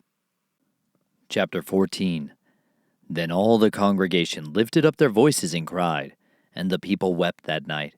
And all the children of Israel grumbled against Moshe and against Aharon. And all the congregation said to them, If only we had died in the land of Mitzrayim, or if only we had died in this wilderness. And why is Yahuah bringing us to this land to fall by the sword, that our wives and children should become a prey? Would it not be better for us to turn back to Mitzrayim? And they said to each other, Let us appoint a leader, and let us turn back to Mitzrayim. Then Moshe and Aharon fell on their faces before all the assembly of the congregation of the children of Israel. And Yahshua son of Nun, and Caleb son of Yefunah, who were among those who had spied out the land, tore their garments. And they spoke to all the congregation of the children of Israel, saying, The land we passed through to spy out is an exceedingly good land. If Yahuah has delighted in us, then he shall bring us into this land and give it to us, a land which is flowing with milk and honey. Only do not rebel against Yahuah, nor fear the people of the land, for they are our bread. Their defense has turned away from them, and Yahuah is with us. Do not fear them." But all the congregation said to stone them with stones. Then the esteem of Yahuah appeared in the tent of appointment before all the children of Israel. And Yahuah said to Moshe, "How long shall I be scorned by these people? And how long shall I not be trusted by them? With all the signs which I have done in their midst, let me strike them with the pestilence and disinherit them, and make of you a nation greater and mightier than they." And Moshe said to Yahuah, "Then the Mitzrites shall hear it, for by your power you brought these people up from their midst, and they shall say to the inhabitants of this land that they have heard that you, Yahuah, are in the midst of these people, that you, Yahuah, are seen eye to eye, and that your cloud stands above them, and you go before them in a column of cloud by day and in a column of fire by night. Now if you shall kill these people as one man, then the nations which have heard of your report shall speak, saying, Because Yahuah was not able to bring this people to the land which he swore to give them, therefore he slew them in the wilderness. And now I pray, let the power of Yahuah be great, as you have spoken, saying, Yahuah is patient and of great loving commitment, forgiving crookedness and transgression, but by no means leaving unpunished, visiting the crookedness of the fathers on the children to the third and fourth generation. Please forgive the crookedness of this people, according to the greatness of your loving commitment, as you have forgiven this people from Mitzrayim, even until now." And Yahuah said, "I shall forgive according to your word, but truly as I live, and all the earth is filled with the esteem of Yahuah. For none of these men who have seen my esteem and the signs which I did in Mitzrayim and in the wilderness, and have tried me now these 10 times, and have disobeyed my voice, shall see the land of which I swore to their fathers, nor any of those who scorned me see it. But my servant Caleb, because he has a different spirit in him, and has followed me completely, I shall bring into the land where he went, and his seed shall inherit it. Since the Amalekites and the Canaanites are dwelling in the valley, turn back tomorrow, and set out into the wilderness by the way of the Sea of Reeds." And Yahuah spoke to Moshe and to Aharon, saying, "How long shall this evil congregation have this grumbling against me? I have heard the grumblings against which the children of Israel are grumbling against me. Say to them, As I live, declares Yahuah, as you have spoken in my hearing, so I do to you. The carcasses of you who have grumbled against me are going to fall in this wilderness. All of you who were registered according to your entire number, from 20 years old and above, none of you, except Caleb son of Jephunneh, and Joshua son of Nun, shall enter the land which I swore I would make you dwell in.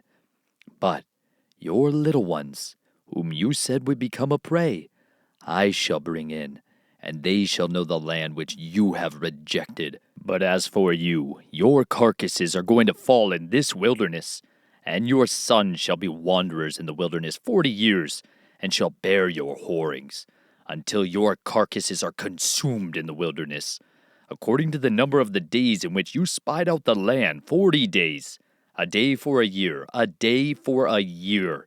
You are to bear your crookedness 40 years, and you shall know my breaking off. I am Yahuah. I have spoken. I shall do this to all this evil congregation who are meeting against me. In this wilderness they are consumed, and there they die." And the men whom Moshe sent to spy out the land, who returned and made all the congregation grumble against him by bringing an evil report of the land, even those men who brought the evil report about the land, died by the plague before Yahuah. Of those men who went out to spy out the land, only Joshua son of Nun and Caleb son of Jephunneh remained alive. And when Moshe spoke these words to all the children of Israel, the people mourned greatly, And they rose up early in the morning and went up to the top of the mountain, saying, See, we have indeed sinned, but we shall go up to the place which Yahuah has spoken of. But Moshe said, Why do you now transgress the mouth of Yahuah, since it does not prosper? Do not go up, lest you be smitten by your enemies, for Yahuah is not in your midst, because the Amalekites and the Canaanites are there before you, and you shall fall by the sword, because you have turned away from Yahuah. Yahuah is not with you. But they presumed to go up to the mountaintop, but neither the ark of the covenant of Yahuah nor Moshe left the camp. So the Amalekites and the Canaanites who dwelt in that mountain came down and struck them, and beat them down even to Hormah. Chapter 15. And Yahuah spoke to Moshe, saying, Speak to the children of Israel, and say to them, When you have come into the land of your dwellings, which I am giving you, and you make an offering by fire to Yahuah, an ascending offering, or a slaughtering to accomplish a vow, or as a voluntary offering, or in your appointed times, to make a sweet fragrance to Yahuah, from the herd or the flock, then he who brings near his offering to Yahuah shall bring near a grain offering of 1/10 of an ephah of fine flour mixed with 1/4 of a hin of oil, and 1/4 of a hin of wine as a drink offering. You prepare with the ascending offering, or the slaughtering for each lamb. Or for a ram, you prepare as a grain offering 2/10 of an ephah of fine flour mixed with 1/3 of a hin of oil. And as a drink offering, you bring 1/3 of a hin of wine as a sweet fragrance to Yahuah. And when you prepare a young bull, as an ascending offering, or as a slaughtering to accomplish a vow, or as a peace offering to Yahuah, then shall be brought with the young bull a grain offering of 3/10 of an ephah of fine flour mixed with half a hin of oil, and bring as the drink offering half a hin of wine as an offering made by fire, a sweet fragrance to Yahuah. This is what is done for each young bull, for each ram, or for each lamb or young goat, according to the number that you prepare. So you do for each one according to their number.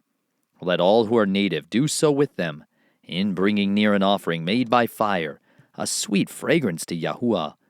And when a sojourner sojourns with you, or whoever is among you throughout your generations, and would make an offering made by fire, a sweet fragrance to Yahuah, as you do, so he does. One law is for you of the assembly, and for the sojourner who sojourns with you, a law forever throughout your generations. As you are, so is the sojourner before Yahuah. One Torah, and one right ruling is for you, and for the sojourner who sojourns with you. And Yahuah spoke to Moshe, saying, Speak to the children of Israel, and say to them, When you come into the land to which I bring you, then it shall be, when you eat of the bread of the land, that you present a contribution to Yahuah. Present a cake of the first of your dough as a contribution of the threshing floor you presented. Of the first of your dough you are to give to Yahuah a contribution throughout your generations.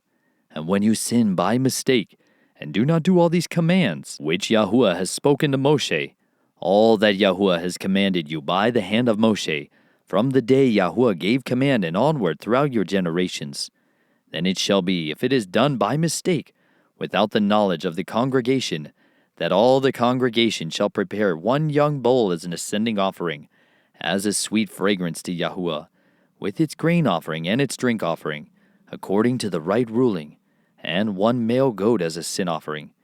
Then the priest shall make atonement for all the congregation of the children of Israel, and it shall be forgiven them, for their offering, an offering made by fire to Yahuah, and their sin offering before Yahuah, for their mistake.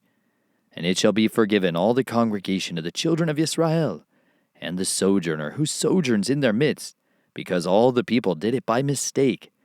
And if a being sins by mistake, then he shall bring a female goat, a year old, as a sin offering. And the priest shall make atonement for the being who strays by mistake, when he sins by mistake before Yahuah, to make atonement for him. And it shall be forgiven him. For him who does whatever by mistake, there is one Torah, both for him who is native among the children of Israel, and for the sojourner who sojourns in their midst. But the being who does whatever defiantly, whether he is native or a sojourner, he reviles Yahuah, and that being shall be cut off from among his people, because he has despised the word of Yahuah, and has broken his command, that being shall certainly be cut off. His crookedness is upon him. And while the children of Israel were in the wilderness, they found a man gathering sticks on the Sabbath day. And those who found him gathering sticks brought him to Moshe and to Aharon and to all the congregation. And they put him under guard, because it had not been declared what should be done to him. And Yahuah said to Moshe, "The man shall certainly be put to death, all the congregation stoning him with stones outside the camp." And all the congregation brought him outside the camp, and stoned him with stones, as Yahuah commanded Moshe, and he died. And Yahuah spoke to Moshe, saying, "Speak to the children of Israel, and you shall say to them, to make tzitzit on the corners of their garments throughout their generations, and to put a blue cord in the tzitzit of the corner. And it shall be to you for a tzitzit, and you shall see it, and shall remember all the commands of Yahuah, and shall do them, and not search after your own heart and your own eyes, after which you went whoring, so that you remember and shall do all my commands, and be set apart unto your Elohim. I am Yahuah your Elohim, who brought you out of the land of Mitzrayim, to be your Elohim. I am Yahuah your Elohim." Chapter 16.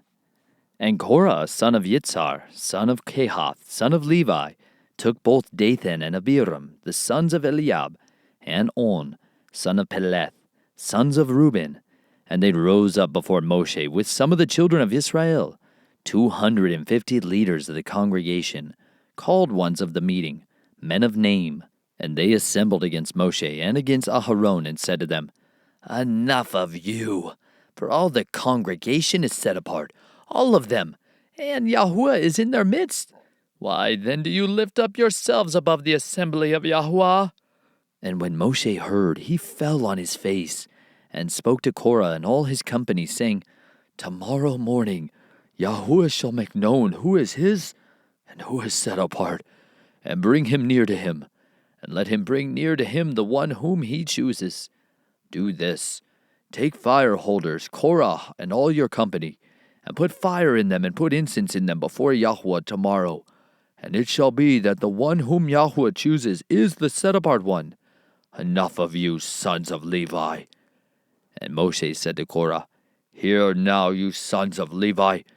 Is it a little to you that Elohim of Israel has separated you from the congregation of Israel, to bring you near to himself, to perform the service of the dwelling place of Yahuah, and to stand before the congregation to serve them, and that he has brought you near to himself, you and all your brothers, the sons of Levi, with you? Yet you seek the priesthood as well. Therefore you and all your company are set against Yahuah. And Aharon, what is he that you grumble against him?" And Moshe sent to call Dathan and Abiram, the sons of Eliab. But they said, "We are not coming up. Is it little that you have brought us up out of a land flowing with milk and honey, to kill us in the wilderness, that you would also seize total rule over us? Also you have not brought us into a land flowing with milk and honey, nor given us inheritance of fields and vineyards. Would you bore out the eyes of these men? We are not coming up." And Moshe became very displeased, and said to Yahuah, "Do not respect their offering. I have not taken one donkey from them, nor have I done harm to any of them." Then Moshe said to Korah, "Tomorrow you and all your company shall be there before Yahuah, you and they and Aharon, and take each one his fire holder, and you shall put incense in it. And let each one bring his fire holder before Yahuah, 250 fire holders, and you and Aharon each one with his fire holder." So each one took his fire holder, and put fire in it, and laid incense on it, and stood at the door of the tent of appointment, with Moshe and Aharon. And Korah assembled all the congregation against them at the door of the tent of appointment. Then the esteem of Yahuah appeared to all the congregation. And Yahuah spoke to Moshe and to Aharon, saying, "Separate yourselves from the midst of this congregation, and let me consume them in a moment." But they fell on their faces and said, "O Elohim of the spirits of all flesh, when one man sins, are you wroth with all the congregation?" And Yahuah spoke to Moshe, saying, Speak to the congregation, saying, Move away from around the tents of Korah, Dathan, and Abiram. So Moshe rose up and went to Dathan and Abiram, and the elders of Israel followed him. And he spoke to the congregation, saying, Please turn away from the tents of these wrong men. Do not touch whatever belongs to them, lest you be consumed in all their sins. Then they moved away from around the tents of Korah, Dathan and Abiram. And Dathan and Abiram came out and stood at the door of their tents, with their wives and their sons and their little children. And Moshe said, By this you know that Yahuah has sent me to do all these works, that they are not from my own heart. If these die as all men do, or if they are visited as all men are visited, then Yahuah has not sent me.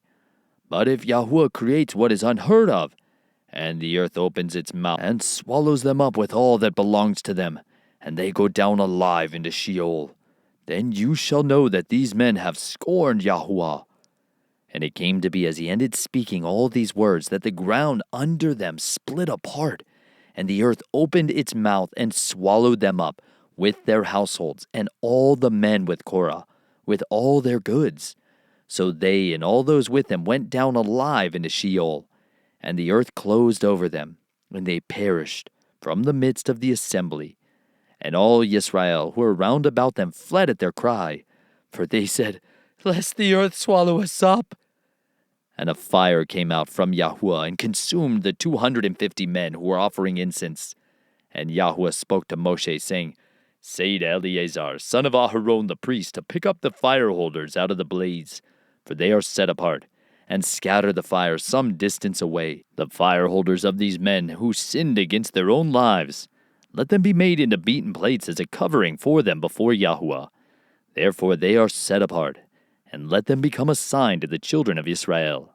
And Eleazar the priest took the bronze fire holders which those who were burned up had brought, and they were beaten out as a covering on the slaughter place, a remembrance to the children of Israel, that no stranger who is not of the seed of Aharon should come near to offer incense before Yahuah, and not be like Korah and his company, as Yahuah had said to him through Moshe.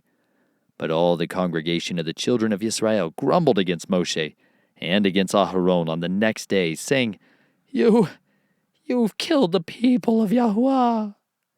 And it came to be when the congregation assembled against Moshe and against Aharon, that they turned toward the tent of appointment, and see the cloud covered it, and the esteem of Yahuah appeared. And Moshe and Aharon came before the tent of appointment. And Yahuah spoke to Moshe, saying, Arise from amidst this congregation, and let me consume them in a moment. And they fell on their faces. So Moshe said to Aharon, Take the fire holder and put fire in it from the slaughter place, and lay incense on it, and go, hurry to the congregation, make atonement for them, for wrath has gone out from Yahuah. The plague has begun. And Aharon took it as Moshe commanded, and ran into the midst of the assembly, and saw that the plague had begun among the people. And he laid on the incense, and made atonement for the people, and stood between the dead and the living, and the plague was stopped. And those who died in the plague were 14,700, beside those who died on account of Korah. Then Aharon returned to Moshe at the door of the tent of appointment, for the plague had stopped. Chapter 17. And Yahuah spoke to Moshe, saying, Speak to the children of Israel, and take from them a rod from each father's house, all their leaders according to their father's houses, 12 rods. Write each one's name on his rod, and write Aharon's name on the rod of Levi, for there is one rod for the head of each father's house. You shall then place them in the tent of appointment before the witness, where I meet with you. And it shall be that the rod of the man whom I choose buds, and I shall rid myself of the grumblings of the children of Israel, which they grumble against you. And Moshe spoke to the children of Israel, and all their leaders gave him a rod each, for each leader according to their father's houses, 12 rods, and the rod of Aharon was among their rods. So Moshe placed the rods before Yahuah in the tent of the witness. And it came to be on the next day that Moshe went into the tent of the witness, and saw that the rod of Aharon of the house of Levi had budded, and brought forth buds, and blossomed, and bore ripe almonds. And Moshe brought out all the rods from before Yahuah to all the children of Israel.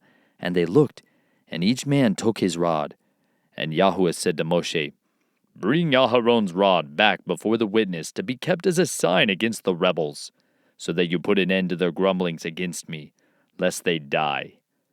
And Moshe did as Yahuah commanded him. So he did. And the children of Israel spoke to Moshe, saying, See, we shall die.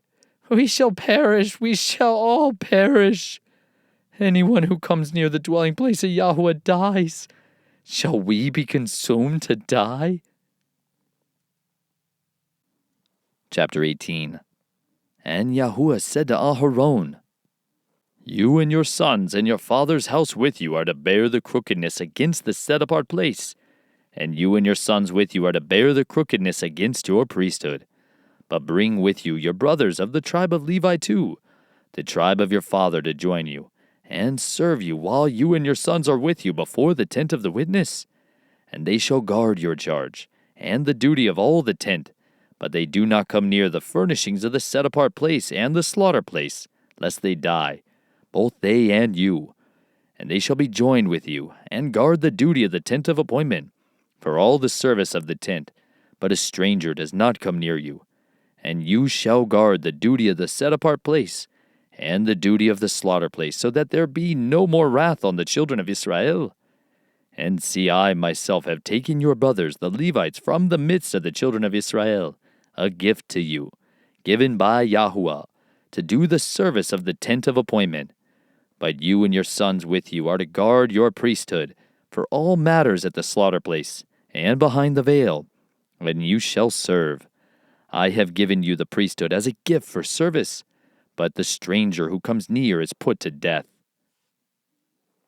And Yahuah spoke to Aharon, And see, I myself have also given you the charge of my contributions, all the set-apart gifts of the children of Israel. I have given them to you for the anointing, and to your sons as a law forever. This is yours of the most set-apart gifts, from the fire, all their offerings, all their grain offerings, and all their sin offerings, and all their guilt offerings, which they render to me, are most set apart for you and your sons. Eat it in the most set-apart place. Every male eats it. It is set apart to you. This also is yours, the contribution of their gift, with all the wave offerings of the children of Israel. I have given them to you and your sons and daughters with you, as a law forever. Everyone who is clean in your house eats it. All the best of the oil, and all the best of the new wine and the grain, their first fruits which they give to Yahuah, I have given them to you. The first fruits of all that is in their land, which they bring to Yahuah, are yours. Everyone who is clean in your house eats it. All that is dedicated in Israel is yours. Everyone opening a womb of all flesh, which they bring to Yahuah, whether man or beast, is yours. But to ransom, you shall ransom the firstborn of man, and the firstborn of the unclean beast you ransom.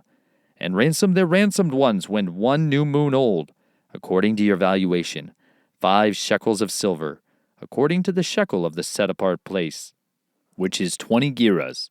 But the firstborn of a cow, or the firstborn of a sheep, or the firstborn of a goat, you do not ransom. They are set apart. Sprinkle their blood on the slaughter place, and burn their fat as an offering made by fire, for a sweet fragrance to Yahuah. And their flesh is yours, as the wave breast, and as the right thigh it is yours.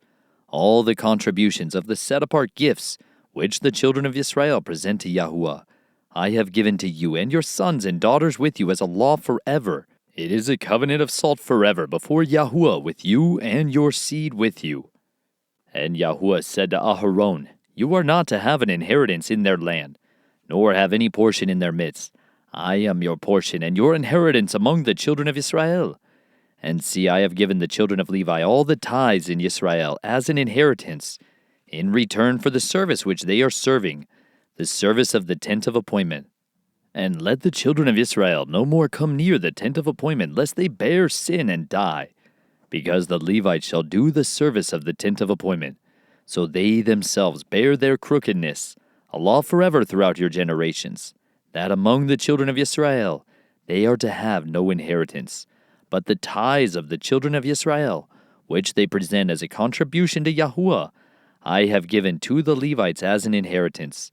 That is why I have said to them, Among the children of Israel they have no inheritance.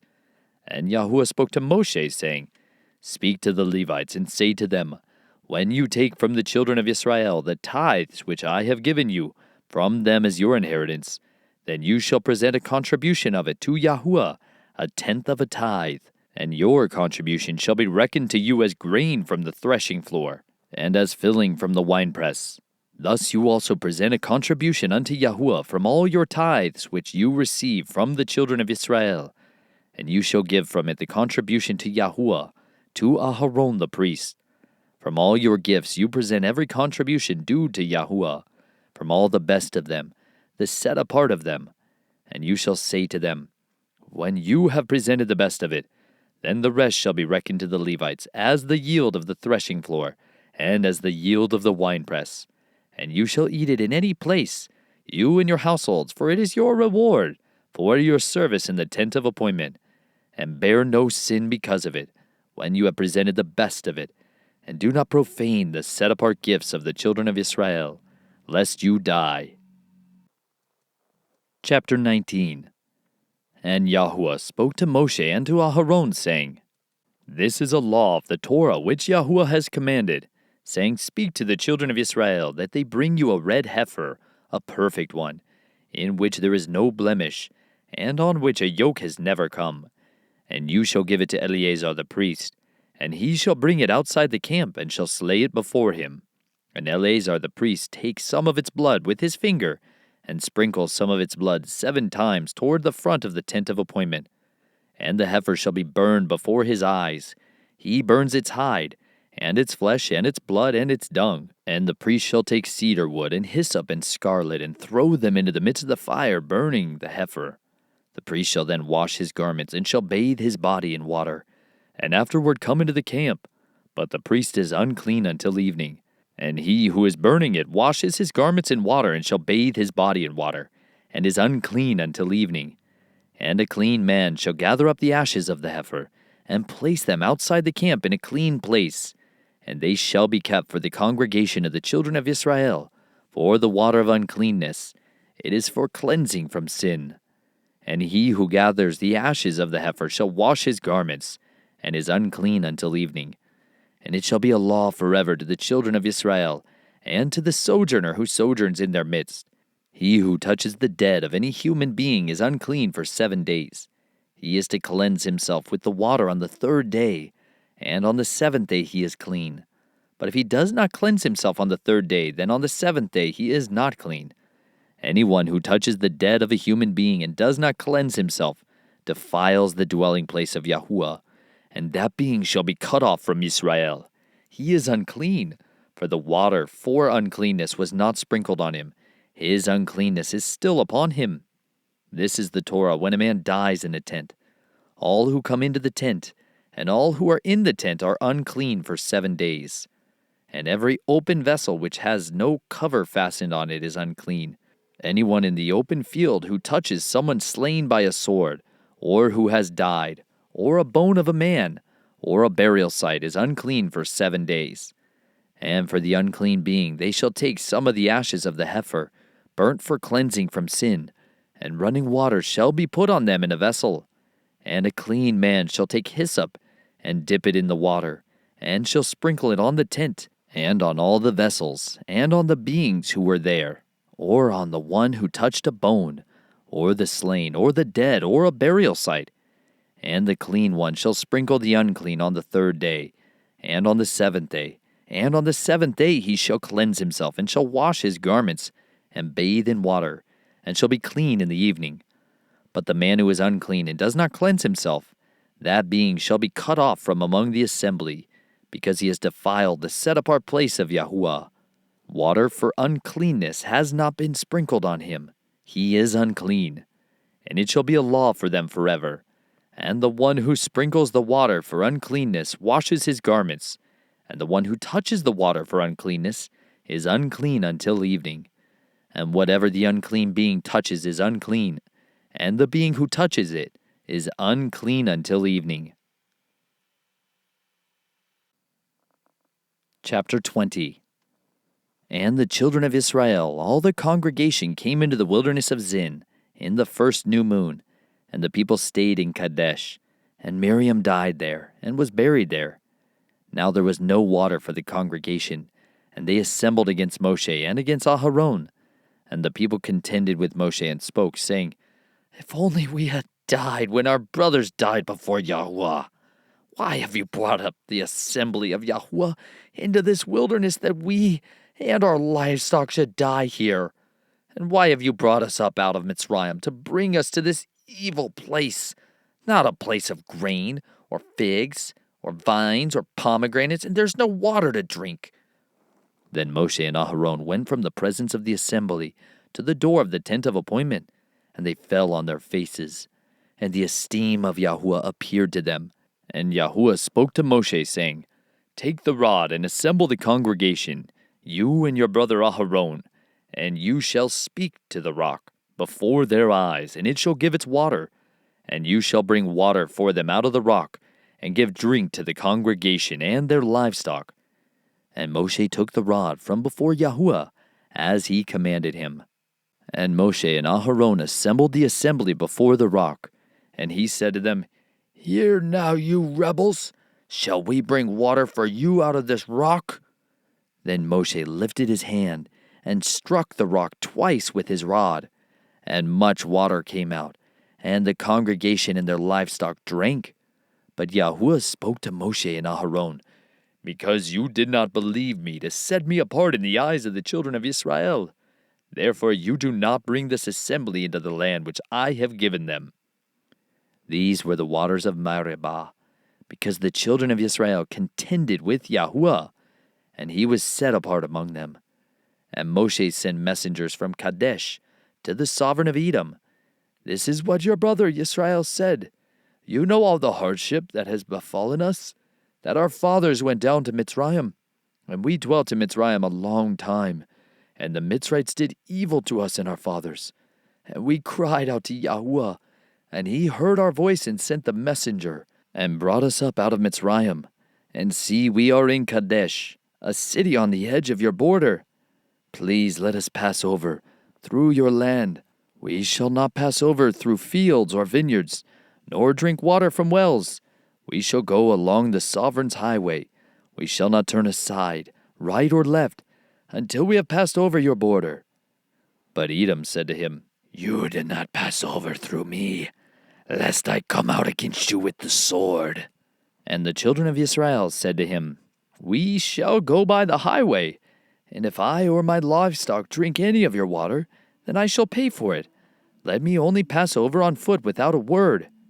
But he said, You do not pass over. And Edom came out against them with many men, and with a strong hand. So when Edom refused to let Yisrael pass over through his border, Yisrael turned away from him. And the children of Israel and all the company departed from Kadesh, and came to Mount Hor. And Yahuah spoke to Moshe and to Aharon in Mount Hor, near the border of the land of Edom, saying, Aharon is to be gathered to his people, for he is not to enter the land which I have given to the children of Israel, because you rebelled against my mouth at the water of Meribah. Take Aharon and Eleazar his son, and bring them up to Mount Hor, and strip Aharon of his garments, and put them on Eleazar his son, for Aharon is to be gathered to his people and die there. And Moshe did as Yahuah commanded, and they went up to Mount Hor before the eyes of all the congregation. And Moshe stripped Aharon of his garments, and put them on Eleazar his son. And Aharon died there on the top of the mountain. And Moshe and Eleazar came down from the mountain. And when all the congregation saw that Aharon was dead, all the house of Yisrael wept for Aharon 30 days. Chapter 21. And the sovereign of Arad the Canaanite, who dwelt in the south, heard that Yisrael was coming on the way to Athraim. And he fought against Yisrael, and took some of them captive. Then Yisrael made a vow to Yahuah, and said, If you deliver this people into my hand, indeed, then I shall put their cities under the ban. And Yahuah listened to the voice of Israel, and gave up the Canaanites, and they put them and their cities under the ban. So the name of that place was called Hormah. And they departed from Mount Hor by the way of the Sea of Reeds to go around the land of Edom. But the being of the people grew impatient because of the way. And the people spoke against Elohim and against Moshe. Why have you brought us up out of Mitzrayim to die in the wilderness? For there's no food and no water, and our being loathes this light bread. And Yahuah sent fiery serpents among the people, and they bit the people, and many of the people of Israel died. Then the people came to Moshe and said, We have sinned, for we have spoken against Yahuah and against you. Pray to Yahuah to take away the serpents from us.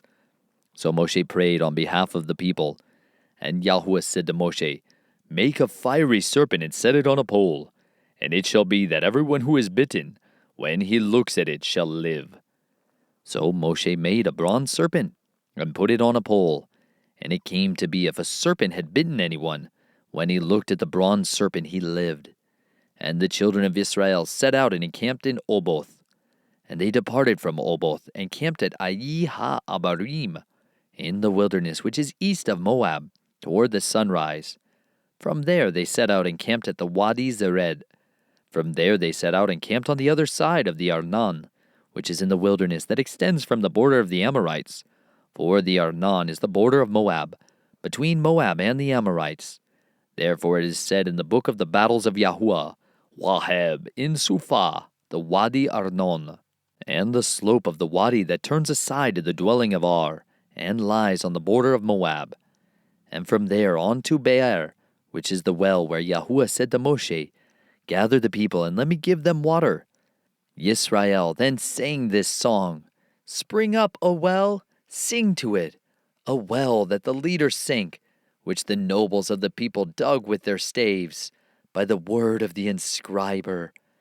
Then from the wilderness on to Matana, from Matana to Nahaliel, from Nahaliel to Bamoth, and from Bamoth in the valley that is in the country of Moab, to the top of Pisgah, which looks down on the wasteland. And Yisrael sent messengers to Sihon, sovereign of the Amorites, saying, Let me pass through your land. We shall not turn off into fields or vineyards. We shall not drink water from wells, but go by the sovereign's highway, until we have passed over your border. But Sihon would not allow Yisrael to pass through his border. So Sihon gathered all his people together, and went out against Yisrael in the wilderness. And he came to Yahatz, and fought against Yisrael. And Yisrael struck him with the edge of the sword, and took possession of his land from the Arnon to the Yabok, as far as the children of Ammon. For the border of the children of Ammon was strong. And Yisrael took all these cities, and Yisrael dwelt in all the cities of the Amorites, in Heshbon and in all its villages. For Heshbon was the city of Sihon, the sovereign of the Amorites, who had fought against the former sovereign of Moab, and had taken all his land from his hand, as far as the Arnon. That is why those who speak in Proverbs say, Come to Heshbon, let the city of Sihon be built and established. For fire went out from Heshbon, a flame from the city of Sihon. It consumed Ar of Moab, the masters of the heights of the Arnon. Woe to you, Moab! You have perished, O people of Chemosh. He has given his sons as fugitives and his daughters into captivity to Sihon, the sovereign of the Amorites. Then we shot them. Heshbon has perished as far as Dibon, and we laid waste as far as Nophah, which reaches to Medaba. So Yisrael dwelt in the land of the Amorites. And Moshe sent to spy out Yazer, and they took its villages and drove out the Amorites who were there, and turned and went up by the way to Bashan. And Og, sovereign of Bashan, went out against them, he and all his people, to battle at Edrei. And Yahuah said to Moshe, Do not fear him, for I have given him into your hand with all his people and his land. And you shall do to him as you did to Sihon, sovereign of the Amorites, who dwelt at Heshbon. And they struck him, and his sons, and all his people, until no remnant was left to him, and they took possession of his land. Chapter 22. And the children of Israel set out and camped in the desert plains of Moab, beyond the Yarden of Jericho. And Balak, son of Zippor, saw all that Israel had done to the Amorites. And Moab was exceedingly afraid of the peoples, because they were many. And Moab was in dread because of the children of Israel. And Moab said to the elders of Midian, Now this company is licking up all that is around us, as an ox licks up the grass of the field."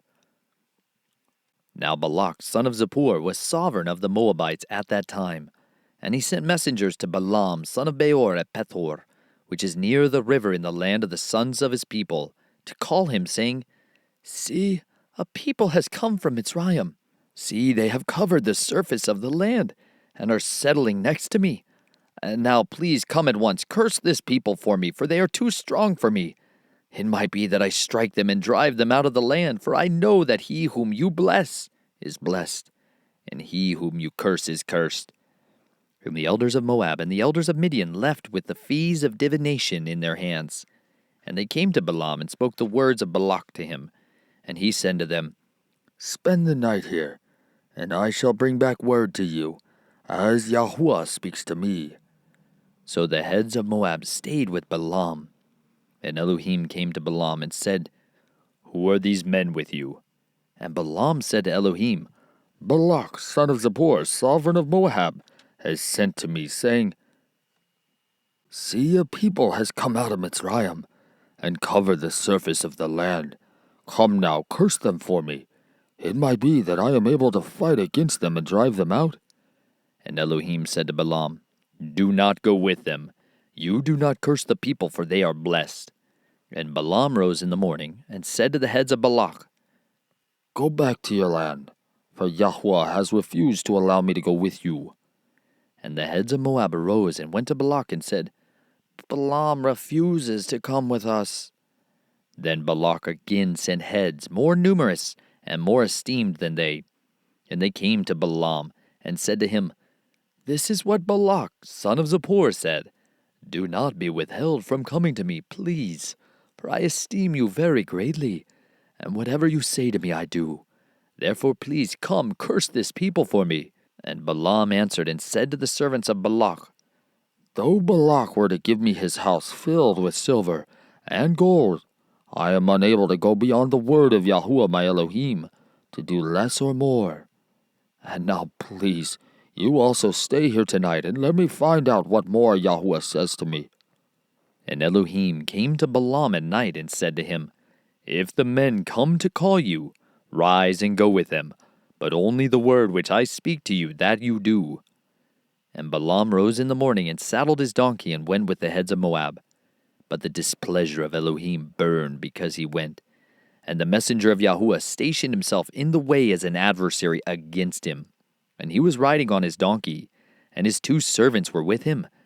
And the donkey saw the messenger of Yahuah standing in the way, with his drawn sword in his hand. And the donkey turned aside out of the way, and went into the field. So Balaam struck the donkey to turn her back onto the way. Then the messenger of Yahuah stood in a narrow passage between the vineyards, with a wall on this side and a wall on that side. And when the donkey saw the messenger of Yahuah, she pushed herself against the wall and crushed Balaam's foot against the wall. So he struck her again. And the messenger of Yahuah went further, and stood in a narrow place where there was no way to turn aside, right or left. And when the donkey saw the messenger of Yahuah, she lay down under Balaam. So Balaam's displeasure burned, and he struck the donkey with his staff. Then Yahuah opened the mouth of the donkey, and she said to Balaam, "What have I done to you, that you have stricken me these 3 times? And Balaam said to the donkey, "Because you have mocked me, I wish there was a sword in my hand, for I would have killed you by now." And the donkey said to Balaam, "Am I not your donkey on which you have ridden, ever since I became yours to this day? Was I ever known to do so to you?" And he said, "No." Then Yahuah opened Balaam's eyes, and he saw the messenger of Yahuah standing in the way with his drawn sword in his hand. And he bowed his head and fell on his face. And the messenger of Yahuah said to him, "Why have you struck your donkey these 3 times? See, I have come out to stand against you, because your way is reckless before me. And the donkey saw me and turned aside from me these 3 times. If she had not turned aside from me, I certainly would have killed you by now, and let her live." And Balaam said to the messenger of Yahuah, "I have sinned, for I did not know you stood in the way against me. And now if evil is in your eyes, let me turn back. And the messenger of Yahuah said to Balaam, Go with the men, but only speak the word that I speak to you, that you speak. Balaam then went with the heads of Balak. And when Balak heard that Balaam was coming, he went out to meet him at the city of Moab, which is on the border at the Arnon, which was in the extremity of the border. And Balak said to Balaam, Did I not urgently send to you, calling for you? Why did you not come to me? Am I not able to esteem you? And Balaam said to Balak, See, I have come to you. Now I am at all able to say somewhat. The word that Elohim puts in my mouth, that I speak. And Balaam went with Balak, and they came to Kiriath Hutzah. And Balak slaughtered cattle and sheep, and he sent some to Balaam, and to the heads who were with him. And it came to be in the morning, that Balak took Balaam and brought him up to the high places of Baal, and from there he saw the extremity of the camp. Chapter 23. And Balaam said to Balak, Build 7 slaughter places for me here, and prepare 7 bulls and 7 rams for me here. And Balak did as Balaam had spoken. And Balak and Balaam offered a bull and a ram on each slaughter place. Balaam then said to Balak, Stand by your ascending offering and let me go on. It might be that Yahuah does come to meet me, and whatever he shows me I shall declare to you. And he went to a bare height. And Elohim came to Balaam, and he said to him, I have prepared the 7 slaughter places, and I have offered on each slaughter place a bull and a ram. And Yahuah put a word in the mouth of Balaam, and said, Return to Balak, and this is what you say. And he returned to him, and saw him standing by his ascending offering, he and all the heads of Moab. And he took up his proverb, and said, Balak, the sovereign of Moab, has brought me from Amram, from the mountains of the east. Come, curse Yaakov for me, and come, rage at Israel. How do I curse whom El has not cursed? And how do I rage at whom Yahuah has not raged? For from the top of the rocks I see him, and from the hills I observe him. Look, a people dwelling alone, not reckoning itself among the nations. Who shall count the dust of Jacob, and the number of 1/4 of Israel? Let me die the death of the upright, and let my end be like his. And Balak said to Balaam, What have you done to me? I took you to curse my enemies, and look, you have kept on blessing. And he answered and said, Should I not heed to speak what Yahuah has put in my mouth? And Balak said to him, Please come with me to another place, from where you see them. You only see the extremity, but not all of them. Curse them for me from there. And he took him to the field of Tosaphim, to the top of Pisgah, and built 7 slaughter places, and offered a bull and a ram on each slaughter place. And he said to Balak, Stand here, by your ascending offerings, while I meet over there. And Yahuah came to Balaam, and put a word in his mouth, and said, Go back to Balak, and say this. So he went to him, and saw him standing by his ascending offering, and the heads of Moab with him. And Balak asked him, What did Yahuah say? And he took up his proverb, and said, Rise up, Balak, and hear. Listen to me, son of Zippor. El is not a man to lie, nor a man to repent. Has he said and would not do it, or spoken and would not confirm it?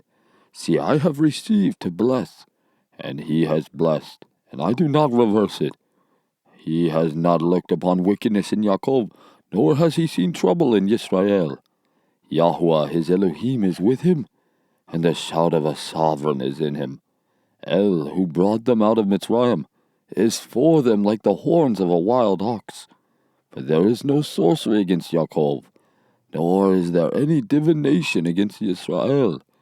Now it is said to Jacob and to Israel, What has El done? Look, a people rises like a lioness, and lifts itself up like a lion.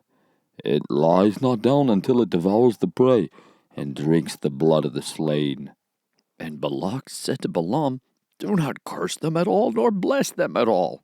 And Balaam answered and said to Balak, Have I not spoken to you, saying all that Yahuah speaks, that I do? And Balak said to Balaam, Please, "Come, let me take you to another place. It might be right in the eyes of Elohim that you curse them for me from there." And Balaam said to Balak, "Build 7 slaughter places for me here.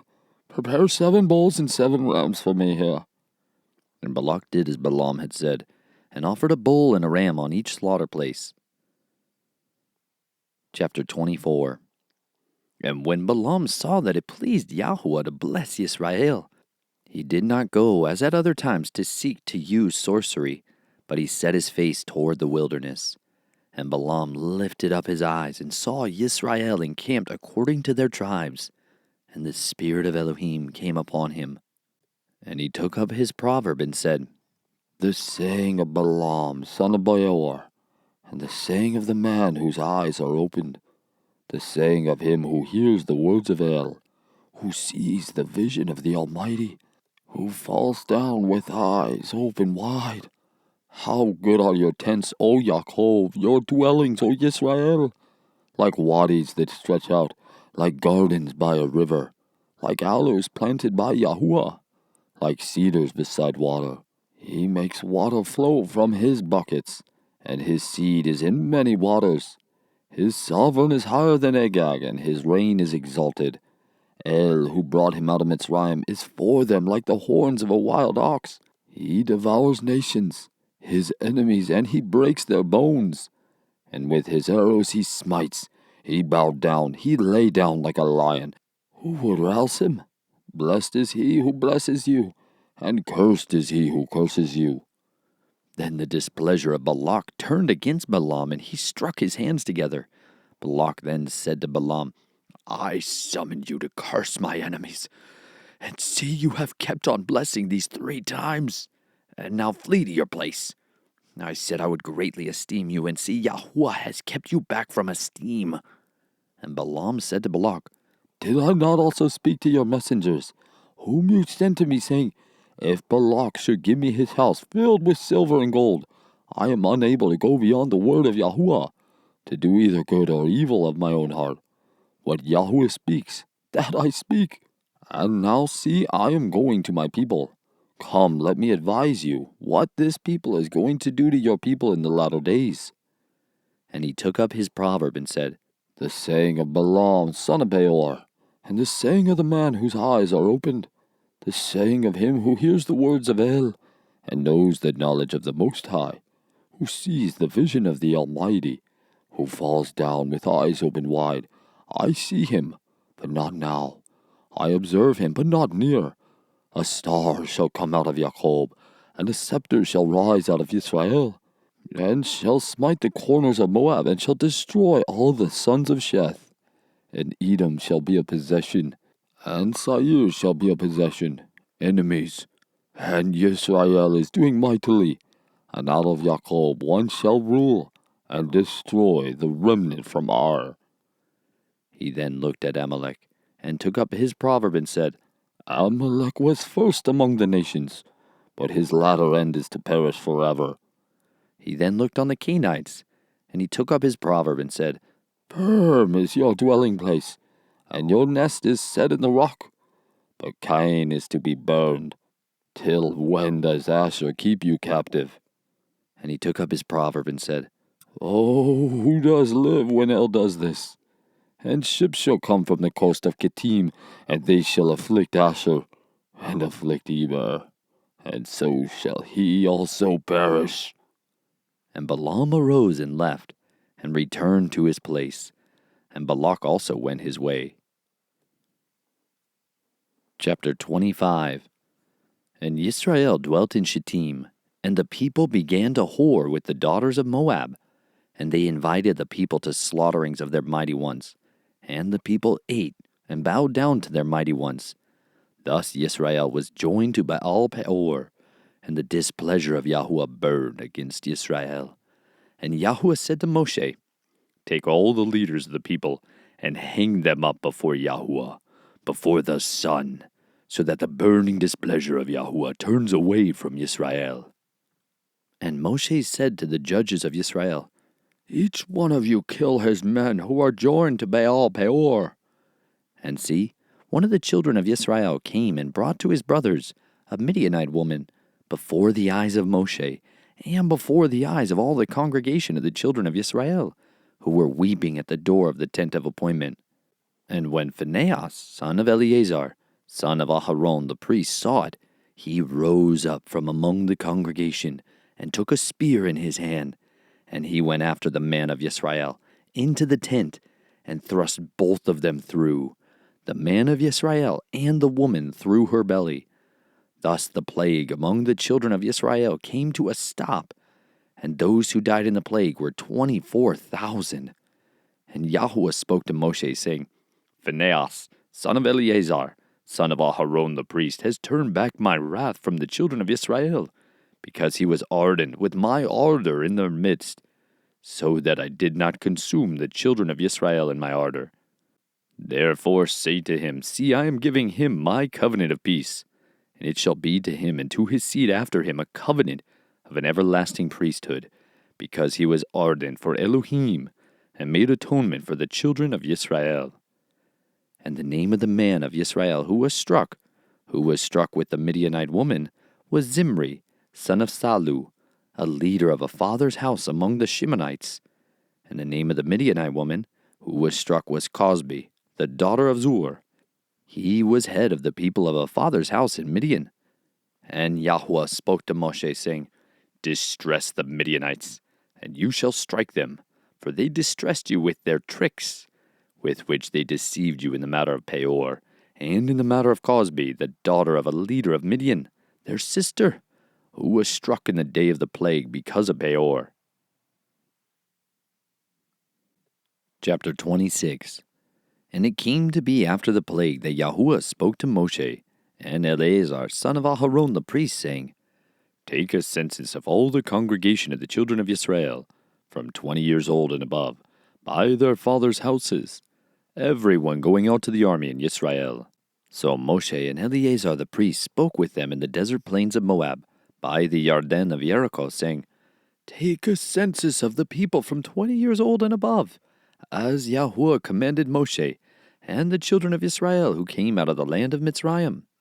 Reuben, firstborn of Israel, sons of Reuben, of Hanok, the clan of the Hanokites, of Palu, the clan of the Paluites, of Hetzron, the clan of the Hetzronites, of Carmi, the clan of the Carmites.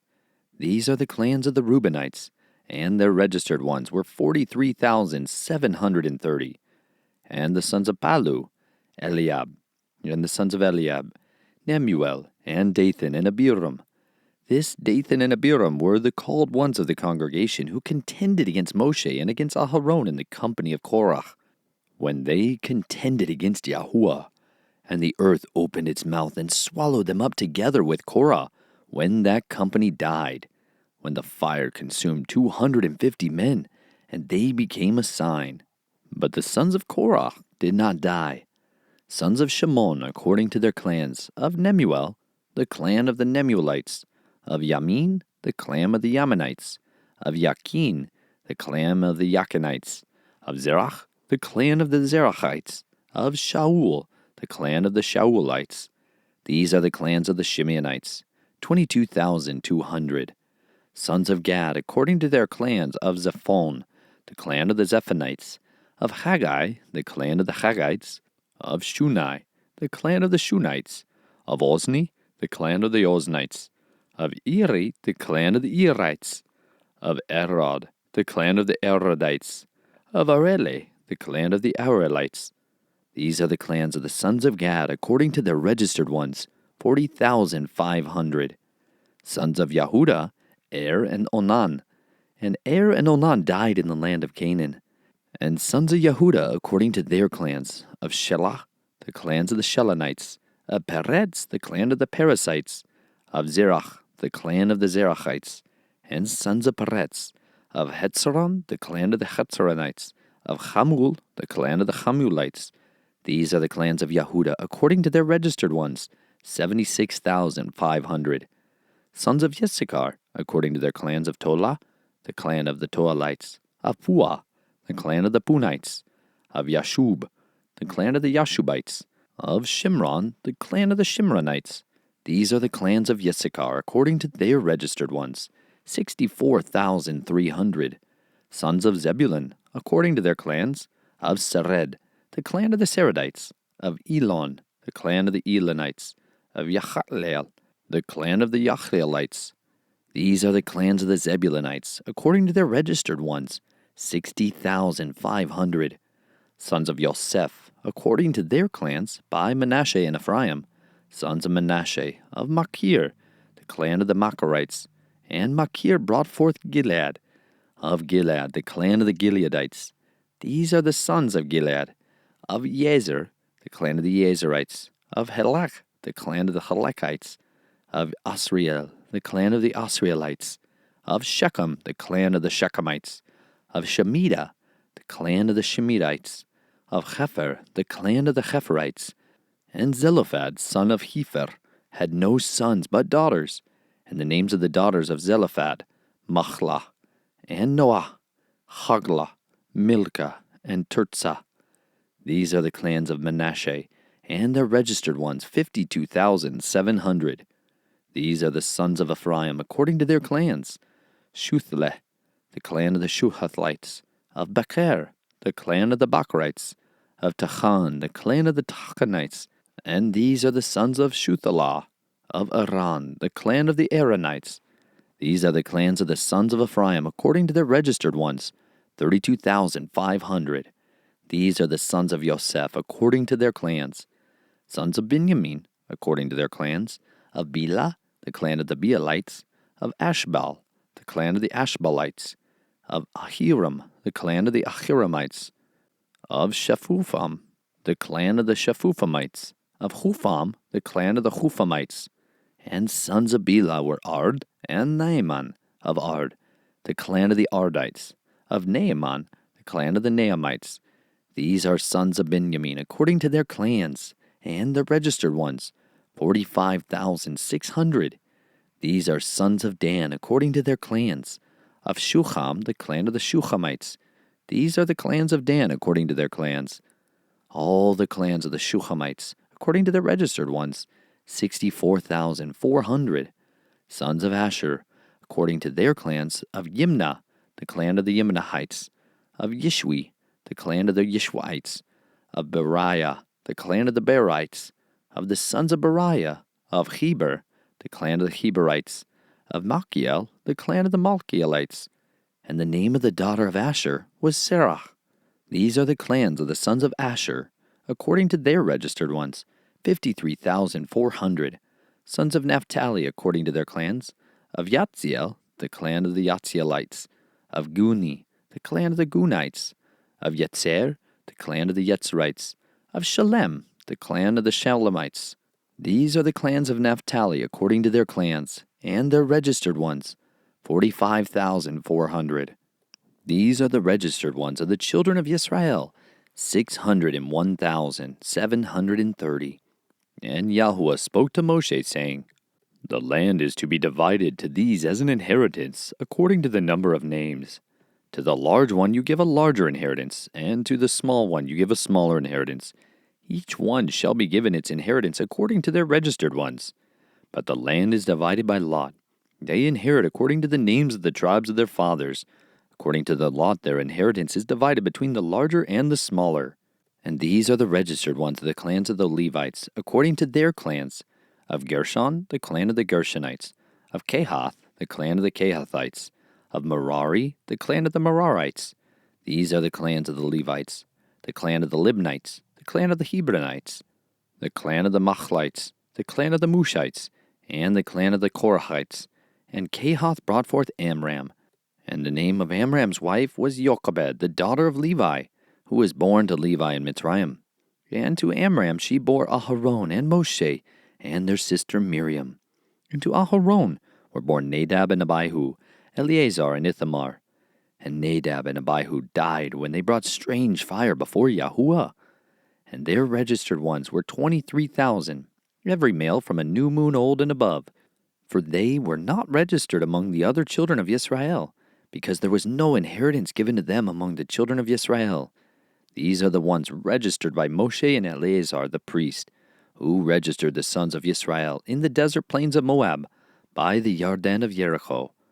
But among these there was not a man of those registered by Moshe and Aharon, the priest, when they registered the sons of Israel in the wilderness of Sinai. For Yahuah had said of them, They shall certainly die in the wilderness. And not a man was left of them, except Caleb son of Jephunneh, and Joshua son of Nun. Chapter 27. Then came the daughters of Zelophehad, son of Hepher, son of Gilead, son of Machir, son of Manasseh, from the clans of Manasseh, son of Joseph. And these were the names of his daughters, Machlah, Noah, and Hoglah, and Milcah, and Tirzah. And they stood before Moshe and before Eleazar the priest, and before the leaders and all the congregation by the doorway of the tent of appointment, saying, Our father died in the wilderness, yet he was not in the company of those who were met together against Yahuah, in company with Korah, but he died in his own sin, and he had no sons. Why should the name of our father be removed from among his clan, because he had no son? Give us a possession among the brothers of our father. Moshe then brought their case before Yahuah, and Yahuah spoke to Moshe, saying, The daughters of Zelophehad speak what is right.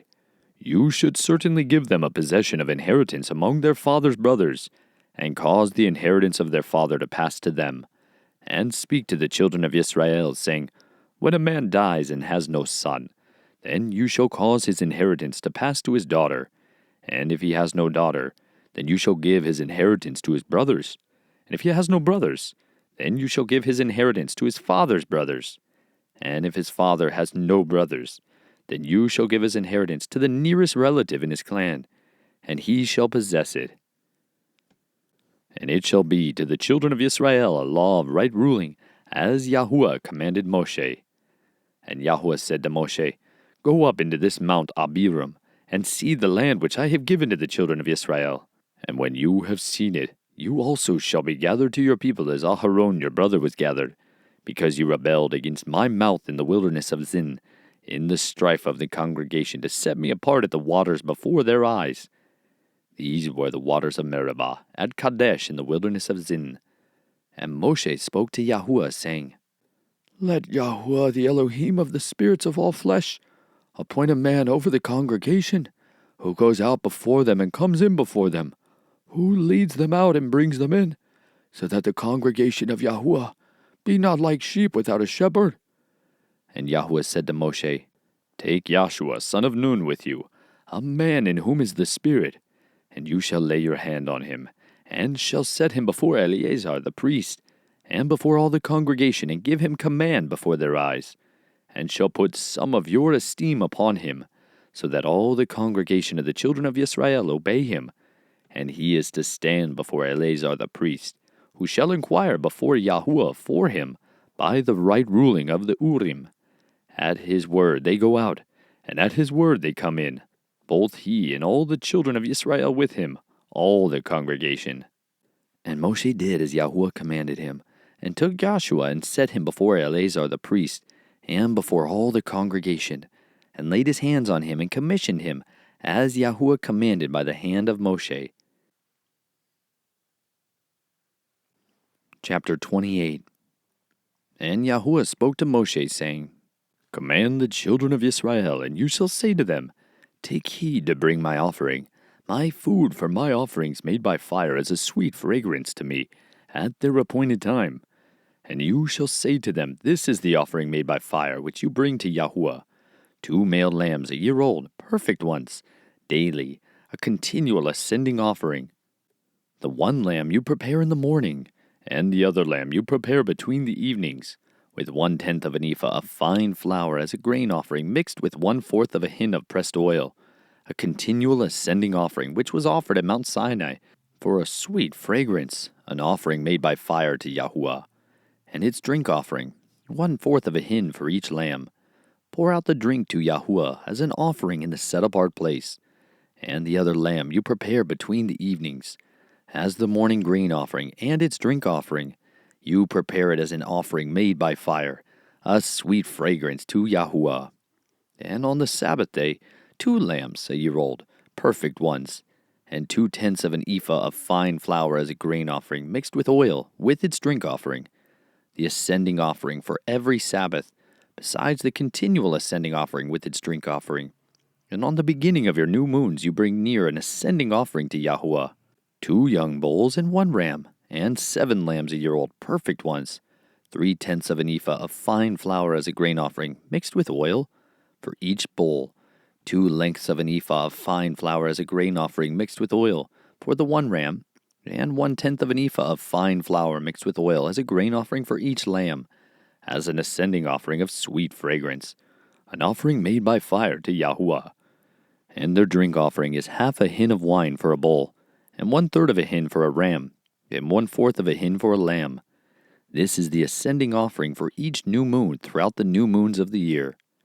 And 1 male goat as a sin offering to Yahuah is prepared, beside the continual ascending offering and its drink offering.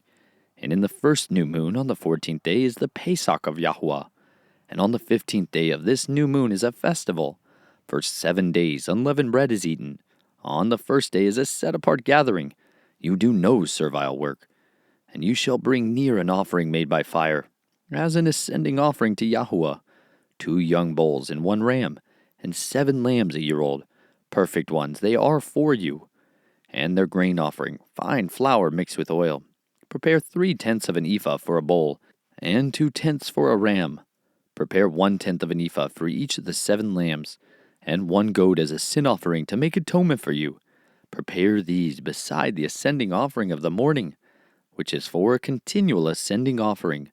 According to these you are to prepare the food of the offering made by fire daily for 7 days, as a sweet fragrance to Yahuah. It is prepared beside the continual ascending offering and its drink offering. And on the 7th day you have a set-apart gathering. You do no servile work.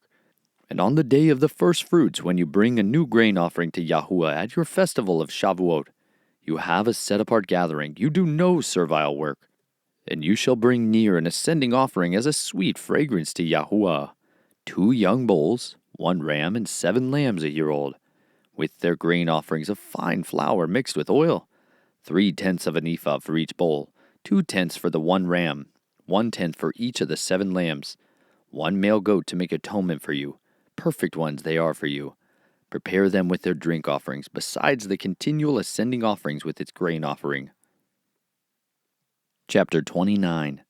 And in the 7th new moon, on the first day of the new moon, you have a set-apart gathering. You do no servile work. It is Yom Teruah for you. And you shall prepare an ascending offering as a sweet fragrance to Yahuah, 1 young bull, 1 ram, 7 lambs a year old, perfect ones, and their grain offering, fine flour mixed with oil, 3/10 of an ephah for the bull, 2/10 for the ram, and 1/10 for each of the 7 lambs, and 1 male goat as a sin offering to make atonement for you, beside the ascending offering with its grain offering for the new moon, the continual ascending offering with its grain offering, and their drink offerings, according to their right ruling, as a sweet fragrance, an offering made by fire to Yahuah. And on the 10th day of this 7th new moon, you have a set-apart gathering, and you shall afflict your beings. You do no work. And you shall bring near an ascending offering to Yahuah, a sweet fragrance, 1 young bull, 1 ram, 7 lambs a year old, perfect ones they are for you, and their grain offering, fine flour mixed with oil, 3/10 of an ephah for the bull, 2/10 for the 1 ram, 1/10 for each of the 7 lambs, 1 male goat as a sin offering, besides the sin offering for atonement, the continual ascending offering with its grain offering, and their drink offerings. And on the 15th day of the 7th new moon, you have a set-apart gathering. You do no servile work. And you shall celebrate a festival to Yahuah 7 days.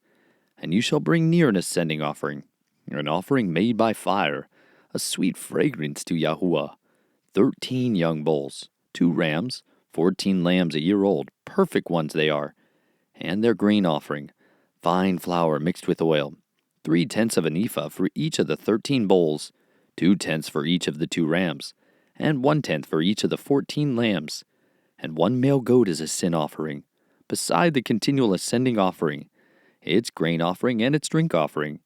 Then on the 2nd day, 12 young bulls, 2 rams, 14 lambs a year old, perfect ones, and their grain offering and their drink offerings for the bulls, for the rams and for the lambs, by their number according to the right ruling.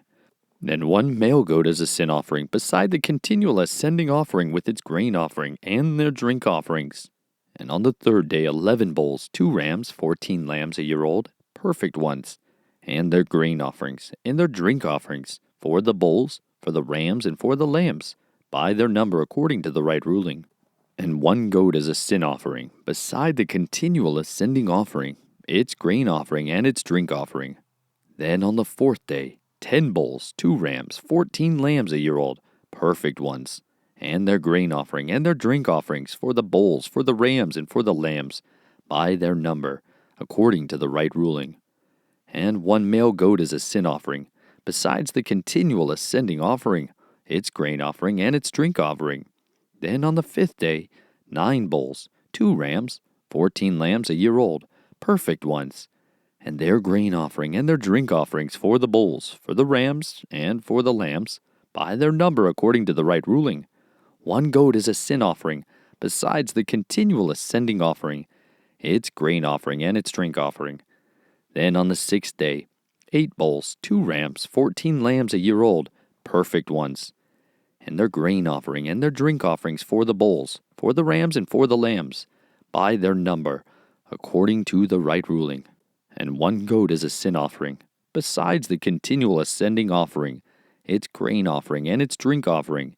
Then on the 7th day 7 bulls, 2 rams, 14 lambs a year old, perfect ones, and their grain offering and their drink offerings, for the bulls, for the rams, and for the lambs, by their number, according to the right ruling.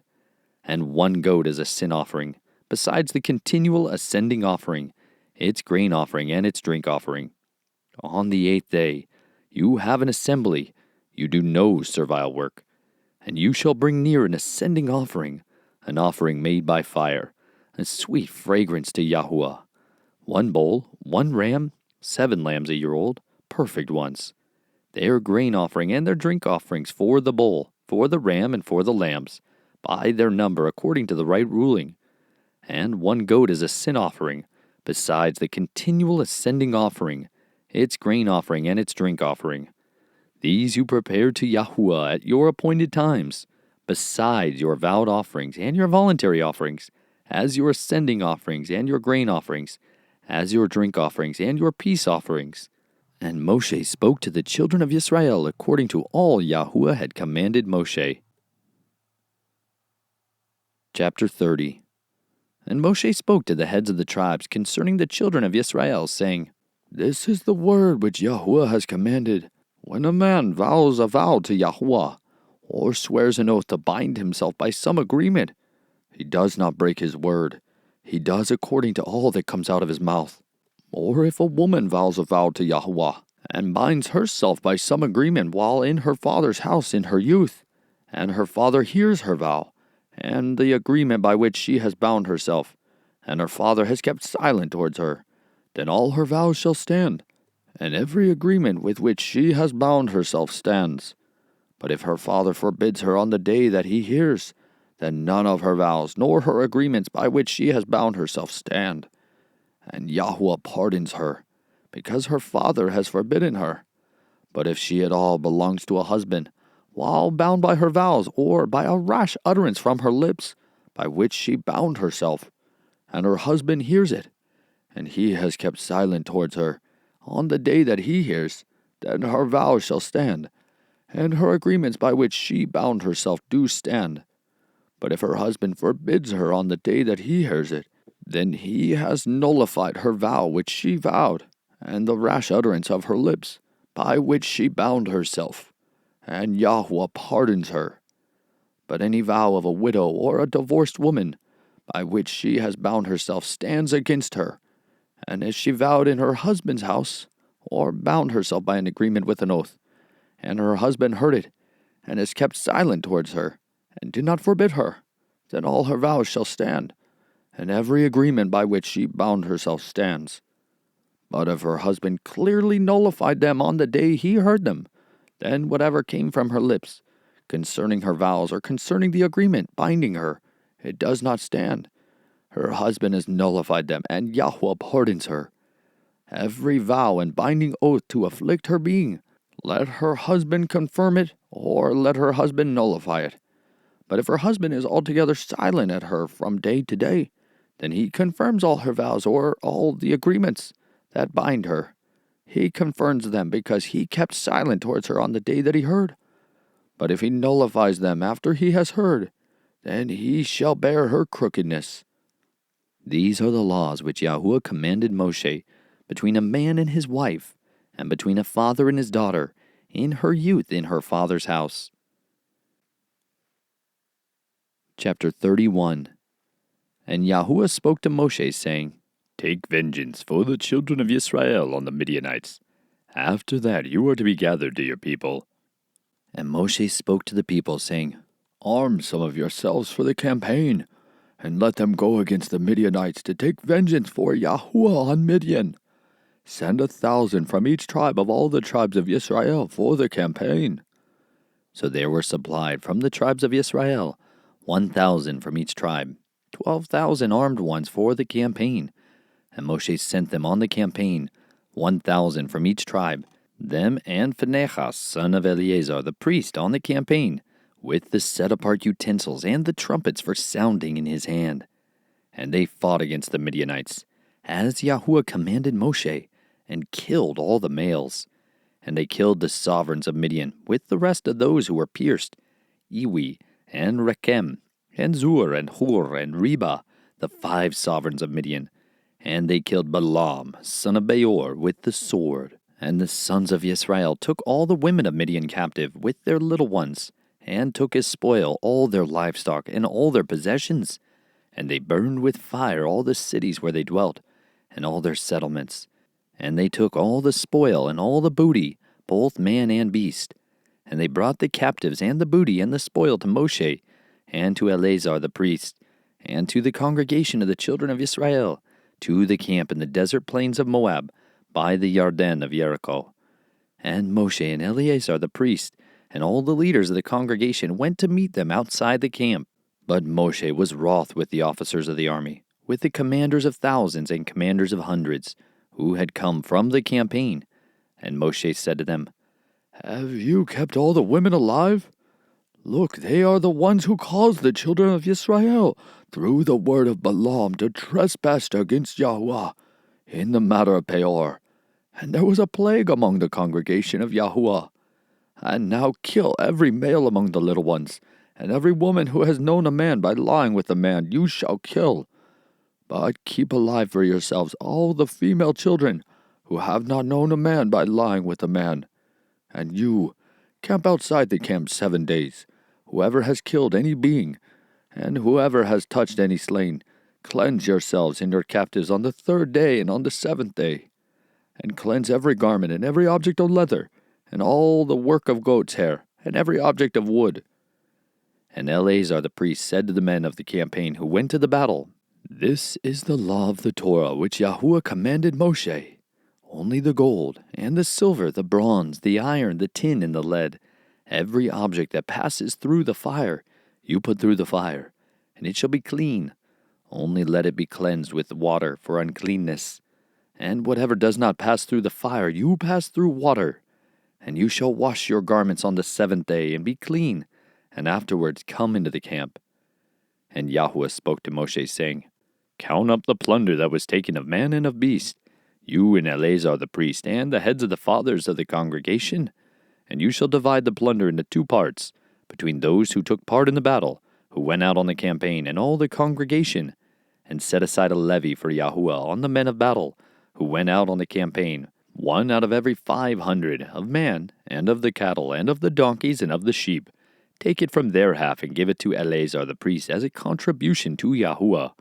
And from the children of Israel's half, you shall take 1 of every 50, of man, of the cattle, of the donkeys, and of the sheep, of all the livestock, and give them to the Levites guarding the duty of the dwelling place of Yahuah. And Moshe and Eleazar the priest did as Yahuah commanded Moshe. And the booty remaining from the plunder, which the people of the campaign had taken, was 675,000 sheep, and 72,000 cattle, and 61,000 donkeys, and 32,000 human beings in all, of women who had not known a man by lying with a man. And the half, The portion for those who went out on the campaign was in number 337,500 sheep, and the levy unto Yahuah of the sheep was 675. And the cattle were 36,000, of which the levy unto Yahuah was 72. And the donkeys were 30,500, of which the levy unto Yahuah was 61. And the human beings were 16,000, of which the levy unto Yahuah was 32 beings. So Moshe gave the levy, which was the contribution unto Yahuah, to Eleazar the priest, as Yahuah commanded Moshe. And from the children of Yisrael's half, which Moshe divided from the men who campaigned, now the half belonging to the congregation was 337,500 sheep, and 36,000 cattle, and 30,500 donkeys, and 16,000 human beings. Then Moshe took from the children of Israel's half 1 out of every 50 drawn from man and beast, and gave them to the Levites, who guarded the duty of the dwelling place of Yahuah, as Yahuah commanded Moshe.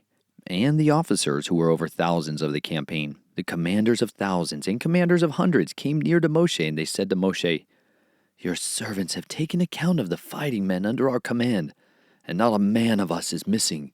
So we have brought an offering for Yahuah, what every man found of ornaments of gold, armlets and bracelets and signet rings and earrings and necklaces, to make atonement for ourselves before Yahuah. And Moshe and Eleazar the priest received the gold from them, all the fashioned ornaments, and all the gold of the offering that they presented to Yahuah from the commanders of thousands and commanders of hundreds was 16,750 shekels. The men of the campaign had taken spoil, every man for himself. And Moshe and Eleazar the priest received the gold from the commanders of thousands and of hundreds, and brought it into the tent of appointment, as a remembrance for the children of Israel before Yahuah. Chapter 32. And the children of Reuben and the children of Gad had much livestock, a large number. And they saw the land of Yazer and the land of Gilead, and saw that the place was a place for livestock. So the children of Gad and the children of Reuben came and spoke to Moshe and to Eleazar the priest, and to the leaders of the congregation, saying, Ataroth and Dibon, and Yazer and Nimrah, and Heshbon and Ilale, and Sebam and Nebo and Beon, the land which Yahuah had stricken before the congregation of Israel, is a land for livestock, and your servants have livestock. And they said, If we have found favor in your eyes, let this land be given to your servants as a possession, and do not let us pass over the Yarden. And Moshe said to the children of Gad and the children of Reuben, Are your brothers to go into the battle while you yourselves sit here? Now, why do you discourage the heart of the children of Israel from passing over into the land which Yahuah has given them? Thus your fathers did when I sent them away from Kadesh Barnea to see the land. For when they went up to the Wadi Ashkal and saw the land, they discouraged the heart of the children of Israel, so that they did not go into the land which Yahuah had given them. Then the displeasure of Yahuah burned on that day, and he swore an oath, saying, Not one of the men who came up from Mitzrayim, from 20 years old and above, is to see the land which I swore to Abraham, Yitzchak, and Yaakov, because they did not follow me completely, except Caleb, son of Yefuneh, the Kenizzite, and Joshua, son of Nun, for they have followed Yahuah completely. So the displeasure of Yahuah burned against Israel, and he made them wander in the wilderness 40 years, until all the generation that had done evil in the eyes of Yahuah was destroyed. And see, you have risen in your father's place an increase of men, sinners, to add still more the burning displeasure of Yahuah against Israel. For if you turn away from following him, he shall once again leave them in the wilderness, and you shall destroy all these people.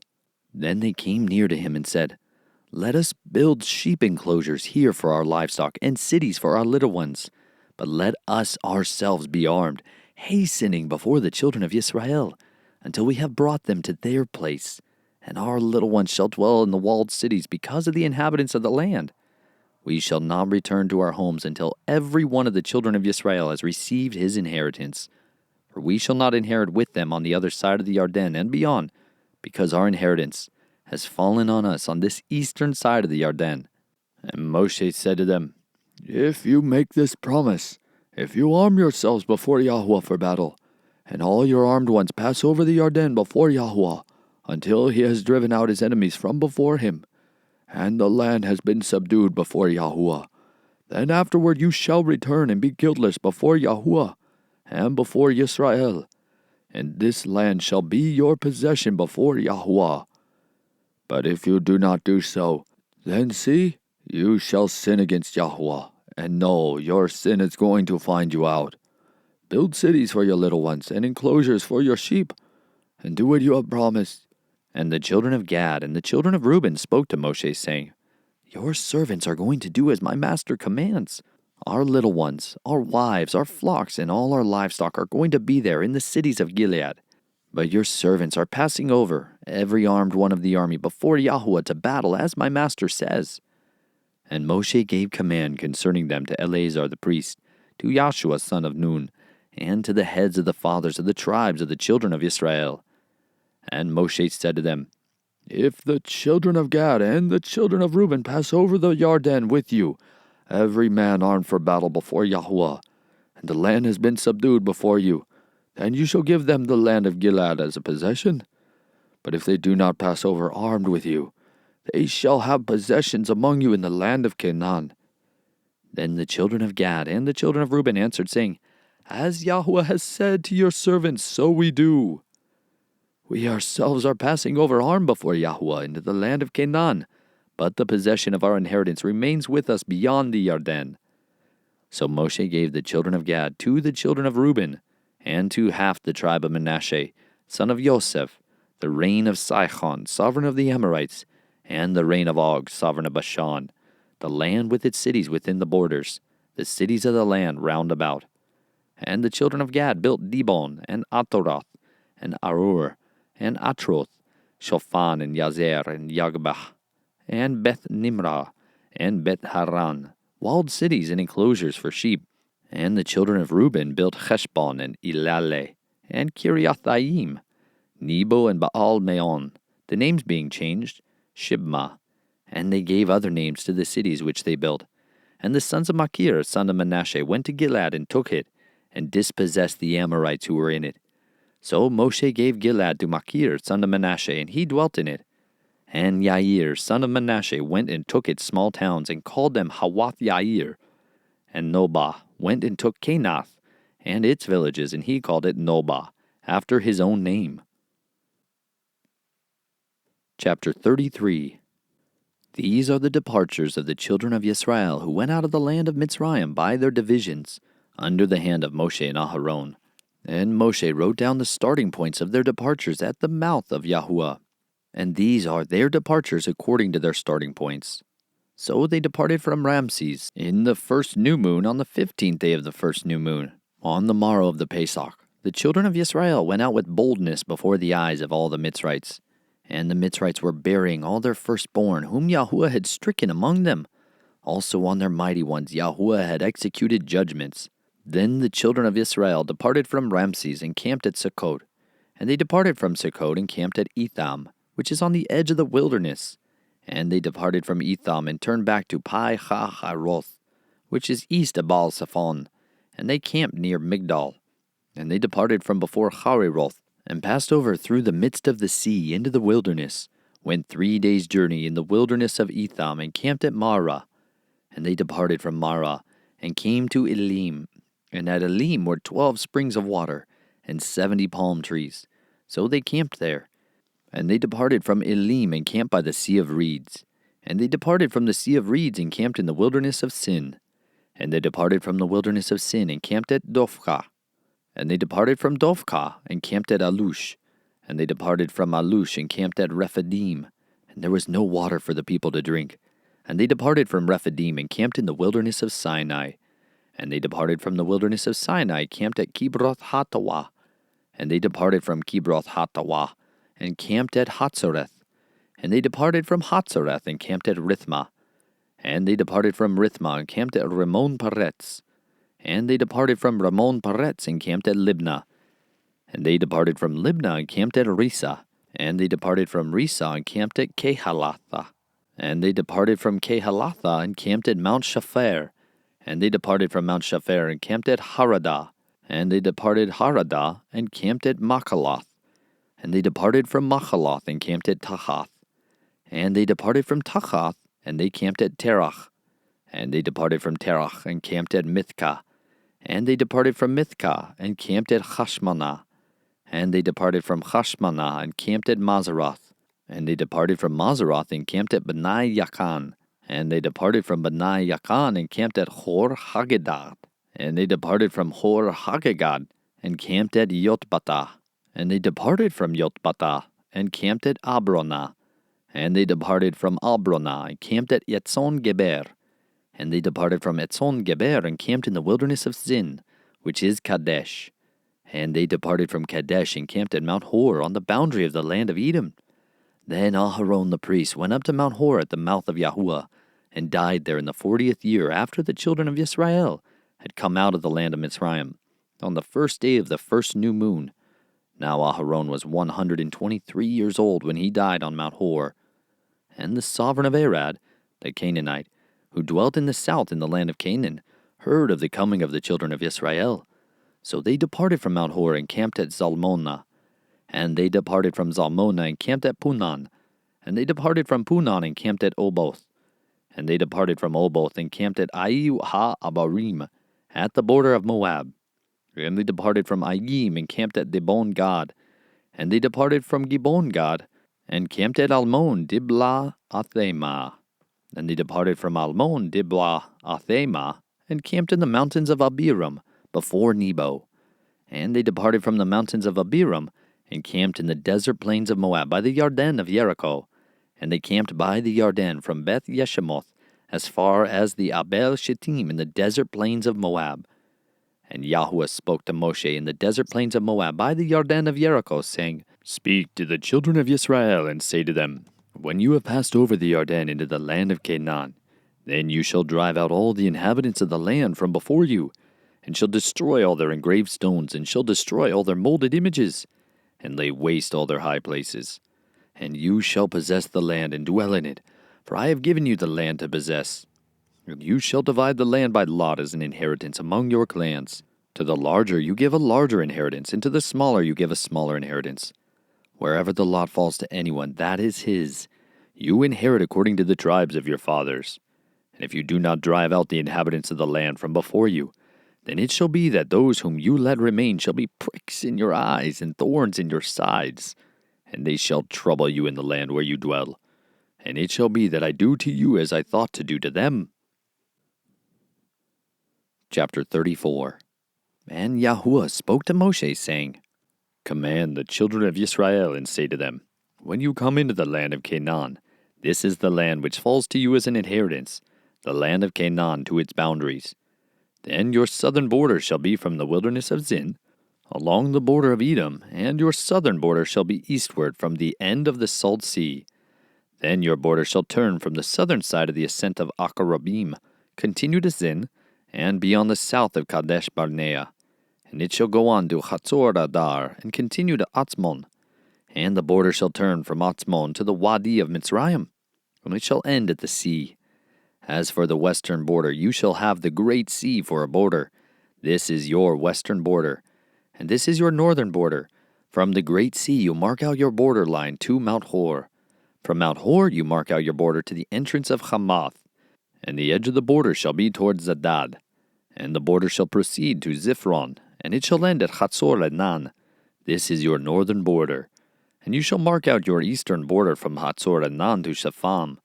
And the border shall go down from Shaphan to Riblah, on the east side of Ayin. And the border shall go down and reach to the eastern side of the sea of Kinnereth. And the border shall go down along the Yarden, and it shall end at the Salt Sea. This is your land with its surrounding boundaries. And Moshe commanded the children of Israel, saying, This is the land which you inherit by lot, which Yahuah has commanded to give to the 9 tribes, and to the half-tribe, for the tribe of the children of Reuben according to the house of their fathers, and the tribe of the children of Gad according to the house of their fathers, have received their inheritance, and the half-tribe of Manasseh has received its inheritance. The 2 tribes and the half-tribe have received their inheritance beyond the Yarden of Jericho eastward, toward the sunrise. And Yahuah spoke to Moshe, saying, These are the names of the men who divide the land among you as an inheritance: Eleazar the priest and Joshua son of Nun. And take one leader of every tribe to divide the land for the inheritance. And these are the names of the men from the tribe of Yehudah: Caleb son of Jephunneh. And from the tribe of the children of Shimon, Shemuel son of Ammihud. From the tribe of Benjamin, Eladad son of Kislon. And a leader from the tribe of the children of Dan, Buki son of Yogli. From the sons of Joseph, a leader from the tribe of the children of Manasseh, Haniel son of Ephod. And a leader from the tribe of the children of Ephraim, Kemuel son of Shephan. And a leader from the tribe of the children of Zebulun, Elzaphan son of Parnach. And a leader from the tribe of the children of Issachar, Paltiel son of Azam. And a leader from the tribe of the children of Asher, Achihud son of Shelomi.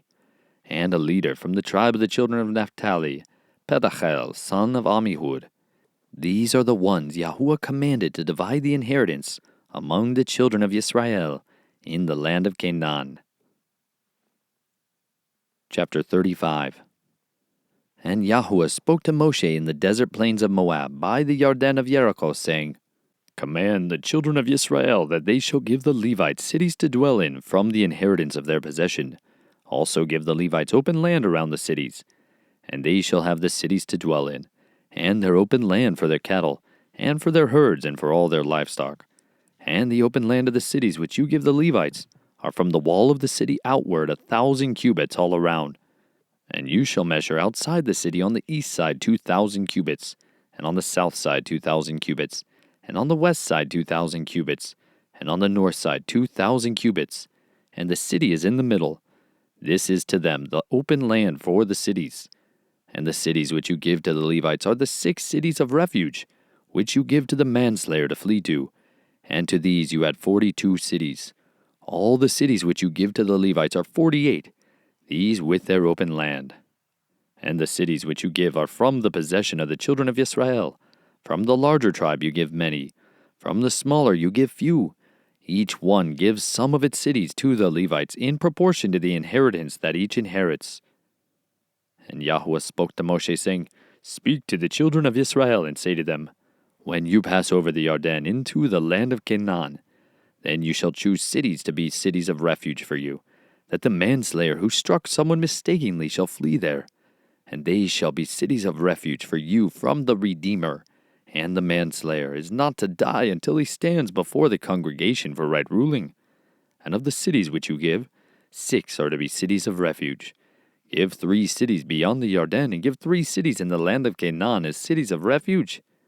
These 6 cities are for refuge for the children of Israel, and for the sojourner and for the settler in their midst, for anyone who mistakenly strikes someone to flee there. But if he has stricken him with an instrument of iron so that he dies, he is a murderer. The murderer shall certainly be put to death. And if he has stricken him with a stone in the hand by which one could die, and he does die, he is a murderer. The murderer shall certainly be put to death. Or if he has stricken him with a wooden instrument that could kill, and he does die, he is a murderer. The murderer shall certainly be put to death. The Redeemer of blood himself puts the murderer to death. When he meets him, he puts him to death. And if he thrusts him through in hatred, or throws an object at him while lying in wait so that he dies, or in enmity strikes him with his hand so that he dies, the one who struck him shall certainly be put to death, for he is a murderer. The Redeemer of blood puts the murderer to death when he meets him. But if he pushes him suddenly without enmity, or throws an object at him without lying in wait, or uses a stone by which a man could die, throwing it at him without seeing him, so that he dies, while he was not his enemy or seeking his harm, then the congregation shall judge between him who struck someone and the Redeemer of blood according to these right rulings. And the congregation shall rescue the manslayer from the hand of the Redeemer of blood, and the congregation shall return him to the city of refuge where he had fled, and he shall remain there until the death of the high priest, who was anointed with the set-apart oil. But if the manslayer at any time goes outside the limits of the city of refuge where he fled, and the Redeemer of blood finds him outside the limits of his city of refuge, and the Redeemer of blood executes the manslayer, he is not guilty of blood, because he should have remained in his city of refuge until the death of the high priest. But after the death of the high priest, the manslayer is to return to the land of his possession. And these shall be for a law of right ruling to you throughout your generations in all your dwellings. Whoever strikes a being, the murderer shall be executed by the mouth of witnesses. But one witness does not bear witness against someone to die. And take no ransom for the life of a murderer who is guilty of death, but he shall certainly be put to death. And take no ransom for him who has fled to his city of refuge, to return to dwell in the land before the death of the priest. And do not profane the land where you are, for blood profanes the land. And the land is not pardoned for the blood that is shed on it, except by the blood of him who shed it. And do not defile the land which you inhabit, in the midst of which I dwell, for I, Yahuah, am dwelling in the midst of the children of Israel. Chapter 36.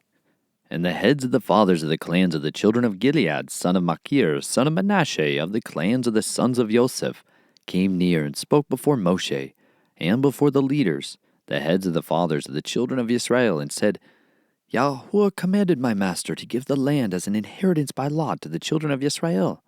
And my master was commanded by Yahuah to give the inheritance of our brother Zelophehad to his daughters. Now if they are married to any of the sons of the other tribes of the children of Israel, then their inheritance shall be taken from the inheritance of our fathers, and shall be added to the inheritance of the tribe into which they marry, and taken from the lot of our inheritance. And if the Yobel of the children of Israel takes place, then their inheritance shall be added to the inheritance of the tribe into which they marry, and their inheritance taken away from the inheritance of the tribe of our fathers.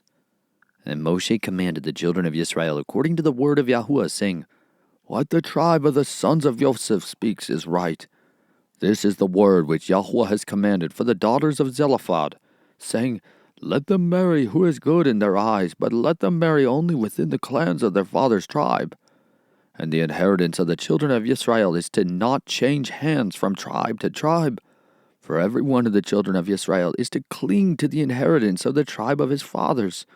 And every daughter possessing an inheritance in any tribe of the children of Israel is to be the wife of one of the clan of her father's tribe, so that the children of Israel possess each the inheritance of his fathers. Thus the inheritance is to not change hands from one tribe to another, but every tribe of the children of Israel is to cling to its own inheritance. As Yahuah commanded Moshe, so did the daughters of Zelophehad, for Machlah, Tirzah, and Haglah, and Milcah, and Noah, the daughters of Zelophehad, were married to the sons of their father's brothers. And they were married into the clans of the children of Manasseh, the son of Joseph, and their inheritance remained in the tribe of their father's clan. These are the commands and the right rulings which Yahuah commanded the children of Israel by the hand of Moshe in the desert plains of Moab, by the Yarden of Jericho.